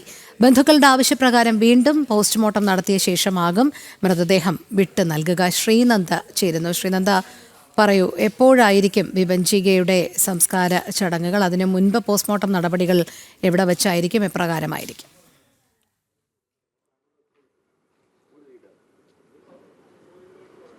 രോഹിണി, ഇന്നലെ രാത്രി 12:15 കൂടിയാണ് വിപഞ്ചികയുടെ മൃതദേഹം തിരുവനന്തപുരം വിമാനത്താവളത്തിൽ ടെർമിനൽ 2 എത്തിച്ചത്. ശേഷം ഇന്നലെ രാത്രിയോടുകൂടി തന്നെ തിരുവനന്തപുരം മെഡിക്കൽ കോളേജ് മോർച്ചറിയിലേക്ക് മൃതദേഹം മാറ്റുന്ന ഒരു സാഹചര്യമാണ് ഉണ്ടായത്. ഇന്ന് രാവിലെ 9:30 പോസ്റ്റ്മോർട്ടം നടപടികൾ ആരംഭിക്കുക എന്നാണ് നമുക്ക് ഇപ്പോൾ ലഭ്യമാകുന്ന വിവരമെന്ന് പറയുന്നത്. ശേഷം ഉച്ചയോടുകൂടി ബന്ധുക്കൾക്ക് മൃതദേഹം കൈമാറി വൈകുന്നേരം വീട്ടുവളപ്പിൽ, കൊല്ലത്തെ വീട്ടുവളപ്പിലായിരിക്കും സംസ്കാരം എന്നാണ് ഈ മണിക്കൂറിൽ നമുക്ക് പറയാൻ കഴിയുന്നത്. എന്തായാലും ഈ മാസം 8-ാം തീയതിയാണ് വിപഞ്ചികയും മകളെയും ആത്മഹത്യ ചെയ്ത നിലയിൽ ഷാർജയിലെ ഫ്ളാറ്റിൽ കണ്ടെത്തിയത്. ശേഷം മകളുടെ മൃതദേഹം ഈ മാസം 17-ാം തീയതി ഷാർജയിൽ തന്നെ സംസ്കരിക്കുകയായിരുന്നു. വിപഞ്ചികയുടെ മൃതദേഹം ഇന്നലെ രാത്രിയോടുകൂടിയാണ് എത്തിയത്. ബന്ധുക്കളുടെ നിർദ്ദേശപ്രകാരം, അല്ലെങ്കിൽ ബന്ധുക്കളുടെ അഭിപ്രായം മൂലമാണ് ഒരു പോസ്റ്റ്മോർട്ടം എന്നൊരു നടപടിയിലേക്ക് കടന്നത്. ഷാർജയിൽ പോസ്റ്റ്മോർട്ടം കഴിഞ്ഞ ശേഷമാണ് വിപഞ്ചികയുടെ മൃതദേഹം ഇന്നലെ വിമാനത്താവളത്തിൽ എത്തിയത്. ശേഷം ഇന്നും മെഡിക്കൽ കോളേജിൽ ഒരു പോസ്റ്റ്മോർട്ടം നടത്തണമെന്ന അമ്മയുടെയും സഹോദരൻ്റെയും ആവശ്യം മൂലമാണ് ഇന്ന് 9:30 പോസ്റ്റ്മോർട്ടം നടപടികളിലേക്ക് കടക്കുക. പോസ്റ്റ്മോർട്ടത്തിന് ശേഷമാകും ബന്ധുക്കൾക്ക് ബോഡി വിട്ടു നൽകുന്ന ഒരു ഇതുണ്ടാകുന്നത്. ഇന്ന് വൈകുന്നേരം 3 മണിയോടുകൂടിയായിരിക്കാം കൊല്ലത്തെ വീട്ടുവളപ്പിൽ സംസ്കാര ചടങ്ങുകൾ എന്നാണ് നമുക്ക് പറയാൻ കഴിയുന്നത്. രോഹിണി, ശരി, ശ്രീനന്ദയാണ് വിവരങ്ങൾ നൽകിയത്. 2024 ലോകാരോഗ്യ സംഘടനയുടെ അന്താരാഷ്ട്ര ആരോഗ്യ നിയന്ത്രണ ഭേദഗതി വീറ്റോ ചെയ്യാൻ എന്തുകൊണ്ടാണ് അമേരിക്ക തീരുമാനിച്ചിരിക്കുന്നത്? അതോടൊപ്പം വെനസ്വേലയിലേക്ക് യാത്ര ചെയ്യരുത് എന്നുള്ള നിർദ്ദേശം കൂടി പൗരന്മാർക്ക് നൽകിയിരിക്കുന്നത് എന്തുകൊണ്ടാണ്? തീർച്ചയായും രോഹിണി, 3 നിർദ്ദേശങ്ങളാണ് പ്രധാനമായും അമേരിക്കയുടെ ഭാഗത്തു നിന്ന് പൗരന്മാർക്ക് നൽകുകയും അമേരിക്കൻ പൗരന്മാരെ അറിയിക്കുകയും ചെയ്തിരിക്കുന്നത്. ഏറ്റവും സുപ്രധാനമായ ഒരു വിവരം അല്ലെങ്കിൽ ഒരു നിർദ്ദേശം അല്ലെങ്കിൽ ഒരു വിവരം അമേരിക്കൻ സർക്കാർ നൽകിയിരിക്കുന്നത്, ജനങ്ങൾക്ക് നൽകിയിരിക്കുന്നത്, വേൾഡ് ഹെൽത്ത് ഓർഗനൈസേഷന്റെ 2024 ഒരു നിബന്ധനയുണ്ടായിരുന്നു. അതുപോലെ തന്നെ ചില അമെൻമെന്റുകൾ ഉണ്ടായിരുന്നു. അമെൻമെന്റുകൾ അനുസരിച്ച് കുറെ കൂടി ലോകരാഷ്ട്രങ്ങളെ പിന്തുണയ്ക്കുന്ന രീതിയിലുള്ള ശാസ്ത്ര സാങ്കേതിക വിദ്യയും അതുപോലെ തന്നെ സാമ്പത്തികമായ പിന്തുണയും നൽകാൻ വികസിത രാജ്യങ്ങൾ തയ്യാറാകണമെന്നൊരു നിലപാടാണ്. അത് ആരോഗ്യരംഗത്തെ സമഗ്രമായ ഒരു വളർച്ചയ്ക്ക് വേണ്ടിയുള്ള ഒരു നീക്കം ഉണ്ടാകണമെന്നൊരു നിലപാടാണ് അറിയിച്ചത്. ആ നീക്കത്തിൽ നിന്നും പിന്മാറുന്നു, അല്ലെങ്കിൽ അത്തരത്തിലുള്ള ഒരു അമെൻമെന്റിനെ വീറ്റോ ചെയ്യാനുള്ള ഒരു അധികാരം പ്രയോഗിക്കുന്നു അമേരിക്ക എന്നാണ് ഇപ്പോൾ സാമി ബ്രൂസ് അറിയിച്ചിരിക്കുന്നത്. മറ്റൊരു സുപ്രധാന വിഷയം യുനെസ്കോയുമായി ബന്ധപ്പെട്ടതാണ്. യുനെസ്കോയ്ക്ക് വേണ്ടി പണം നൽകുന്നത് അല്ലെങ്കിൽ അതിന് ധനസഹായം നൽകുന്നതിൽ നിന്നും ഒഴിവാകാനുള്ള ഒരു തീരുമാനവും അമേരിക്ക ഔദ്യോഗികമായി സ്വീകരിച്ചിരുന്നു. നമുക്കറിയാവുന്നതാണ്, ട്രംപ് അധികാരമേറ്റപ്പോൾ തന്നെ ഇത്തരത്തിലുള്ള അന്താരാഷ്ട്ര സംഘടനകൾക്ക് ധനസഹായം നൽകുന്നത് നിയന്ത്രിക്കുന്നതും അമേരിക്കയുടെ ചെലവ് കുറയ്ക്കുകയും അന്താരാഷ്ട്ര ചെലവുകൾ കുറയ്ക്കുകയും അമേരിക്കയ്ക്ക് വേണ്ടി ആ തുക അമേരിക്കൻ പൗരന്മാർക്ക് ഗുണകരമായ രീതിയിൽ പ്രയോഗിക്കുകയും ചെയ്യുക എന്നൊരു നിലപാട് തെരഞ്ഞെടുപ്പ് വേളയിൽ തന്നെ അദ്ദേഹം അറിയിക്കുകയും ചെയ്തിരുന്നു. അതിന്റെ ഭാഗമായാണ് ഇത്തരത്തിലൊരു നീക്കം നടത്തിയത്. വെനിസ്വേലയിലേക്കുള്ള യാത്രാ വിലക്കിന്റെ സാഹചര്യം ഇതുപോലെ തന്നെ ഈ കുടിയേറ്റവുമായി ബന്ധപ്പെട്ട വിഷയങ്ങളുമായി ബന്ധപ്പെട്ടാണ്. കുടിയേറ്റവുമായി ബന്ധപ്പെട്ട ചില പ്രശ്നങ്ങളെല്ലാം തന്നെ ഉണ്ടാകുന്ന സാഹചര്യത്തിൽ വെനിസ്വേലയിലേക്ക് അമേരിക്കൻ പൗരന്മാർ യാത്ര ചെയ്തെന്ന ഒരു നിർദ്ദേശമാണ് പ്രധാനമായും ഈ നിർദ്ദേശം നൽകിയിരിക്കുന്നതിന്റെ പ്രധാന ഘടകം തന്നെ അതാണ്. മറ്റൊരു ഏറ്റവും സുപ്രധാനമായ ഘടകം യുഎന്നിന്റെ വിവിധ സംഘടനകളിൽ നിന്ന്, യുനെസ്കോയിൽ നിന്നും അതുപോലെ തന്നെ വേൾഡ് ഹെൽത്ത് ഓർഗനൈസേഷനിൽ നിന്നും അതിന്റെ സാമ്പത്തിക ബാധ്യതകൾ ഏറ്റെടുക്കുന്നതിനുള്ള നിലപാടുകളിൽ നിന്നും അമേരിക്ക കൂടുതൽ പുറകോട്ട് പോകുന്നു എന്ന് തന്നെയാണ് ഈ വാർത്തകളിൽ നിന്നും മനസ്സിലാക്കാൻ സാധിക്കുന്നത്. രോഹിണി, ശരി, ഐസൺ ജോസാണ് വിവരങ്ങൾ നൽകിയത്. മാലിന്യവും നിർമ്മിത ബുദ്ധിയും തമ്മിൽ എന്ത് ബന്ധമെന്ന് ഒരുപക്ഷെ മൂക്കത്ത് വിരൽ വെച്ച് ചോദിച്ചു പോയേക്കാം. എന്നാൽ ടൺ കണക്കിന് കാർഷിക മാലിന്യങ്ങളും മനുഷ്യ വിസർജ്യവും വാങ്ങാനൊരുങ്ങുകയാണ് ടെക് ഭീമനായ മൈക്രോസോഫ്റ്റ്. അന്തരീക്ഷത്തിലെ കാർബൺ സാന്നിധ്യം കുറയ്ക്കുകയാണ് ലക്ഷ്യം. $170 കോടി പദ്ധതിയാണ് എന്നാണ് റിപ്പോർട്ട്. മാലിന്യത്തിലൂടെ കാർബൺ എങ്ങനെ ഇല്ലാതാക്കാം എന്ന് നോക്കാം.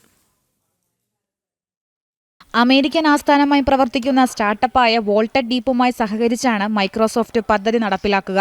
ഇത്തരത്തിൽ ശേഖരിക്കുന്ന ജൈവ മാലിന്യം ഭൂമിക്കടിയിൽ 5000 അടി ആഴത്തിൽ മറവു ചെയ്യും. അതുവഴി 49 ലക്ഷം മെട്രിക് ടൺ കാർബൺ ബഹിർഗമനം കുറയ്ക്കുകയാണ് ലക്ഷ്യം. 12 വർഷത്തെ കരാറിലാണ് മൈക്രോസോഫ്റ്റ് ഒപ്പുവെച്ചിരിക്കുന്നത്.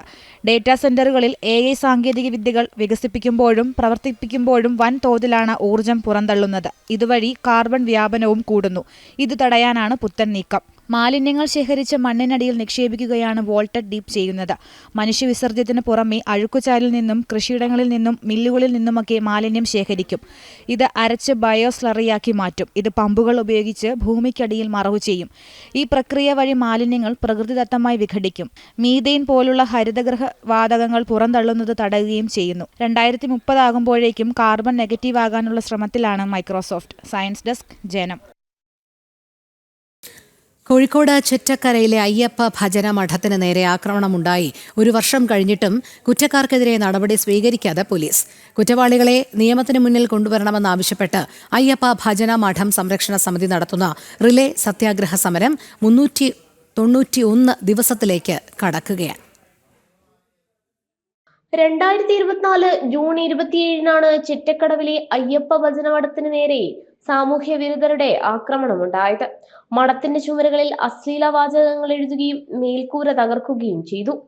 സാമൂഹ്യ വിരുദ്ധർ മനുഷ്യ വിസർജനവും അറവു മാലിന്യങ്ങളും മഠത്തിൽ നിക്ഷേപിക്കുകയും ചെയ്തിരുന്നു. സമൂഹത്തിൽ കലാപം നടത്താൻ ആസൂത്രിതമായ നീക്കത്തിനെതിരെ പോലീസിന് നിരവധി തവണ പരാതി നൽകിയിട്ടും നടപടി ഉണ്ടാകാത്തതിനെ തുടർന്നാണ് ഭക്തജനങ്ങൾ പ്രതിഷേധം ശക്തമാക്കിയത്. കൊടുവള്ളി CIക്കും താമരശ്ശേരി CIക്കും താമരശ്ശേരി DYSPക്കും വടകര SP-ക്കും ഉൾപ്പെടെയാണ് പരാതി നൽകിയിരുന്നത്. BJPയും ഹിന്ദു ഐക്യവേദിയും മുഖ്യമന്ത്രിക്കും DGPക്കും പരാതി നൽകിയിരുന്നു. എന്നിട്ടും അന്വേഷണം നടത്താനോ കുറ്റക്കാരെ കണ്ടെത്താനോ പോലീസ് തയ്യാറായില്ലെന്നാണ് ആക്ഷേപം. 1 വർഷത്തിലധികമായി വിശ്വാസികൾ നടത്തുന്ന സമരത്തെ അധികൃതർ കണ്ടില്ലെന്ന് നടിക്കുന്നത് കുറ്റക്കാരെ സംരക്ഷിക്കാനാണെന്ന വിമർശനമാണ് ശക്തമായി കഴിഞ്ഞത്. പ്രദേശത്തെ സമാധാനപരമായ സാമൂഹ്യ അന്തരീക്ഷം തകർക്കാനുള്ള നീക്കങ്ങൾക്ക് അധികൃതർ ഒത്താശ ചെയ്യുന്നത് വലിയ പ്രത്യാഘാതമുണ്ടാക്കുമെന്ന മുന്നറിയിപ്പും നാട്ടുകാർ നൽകുകയാണ്. ഭക്തരുടെ പ്രതിഷേധം ഇനിയും അവഗണിച്ചാൽ സമരം ശക്തമാക്കാനാണ് അയ്യപ്പ ഭജന മഠത്തിന്റെ തീരുമാനം. സെക്രട്ടേറിയറ്റിന് മുന്നിലേക്ക് സമരം വ്യാപിപ്പിക്കുമെന്നും ഭാരവാഹികൾ വ്യക്തമാക്കിയിട്ടുണ്ട്. ജനം, കോഴിക്കോട്.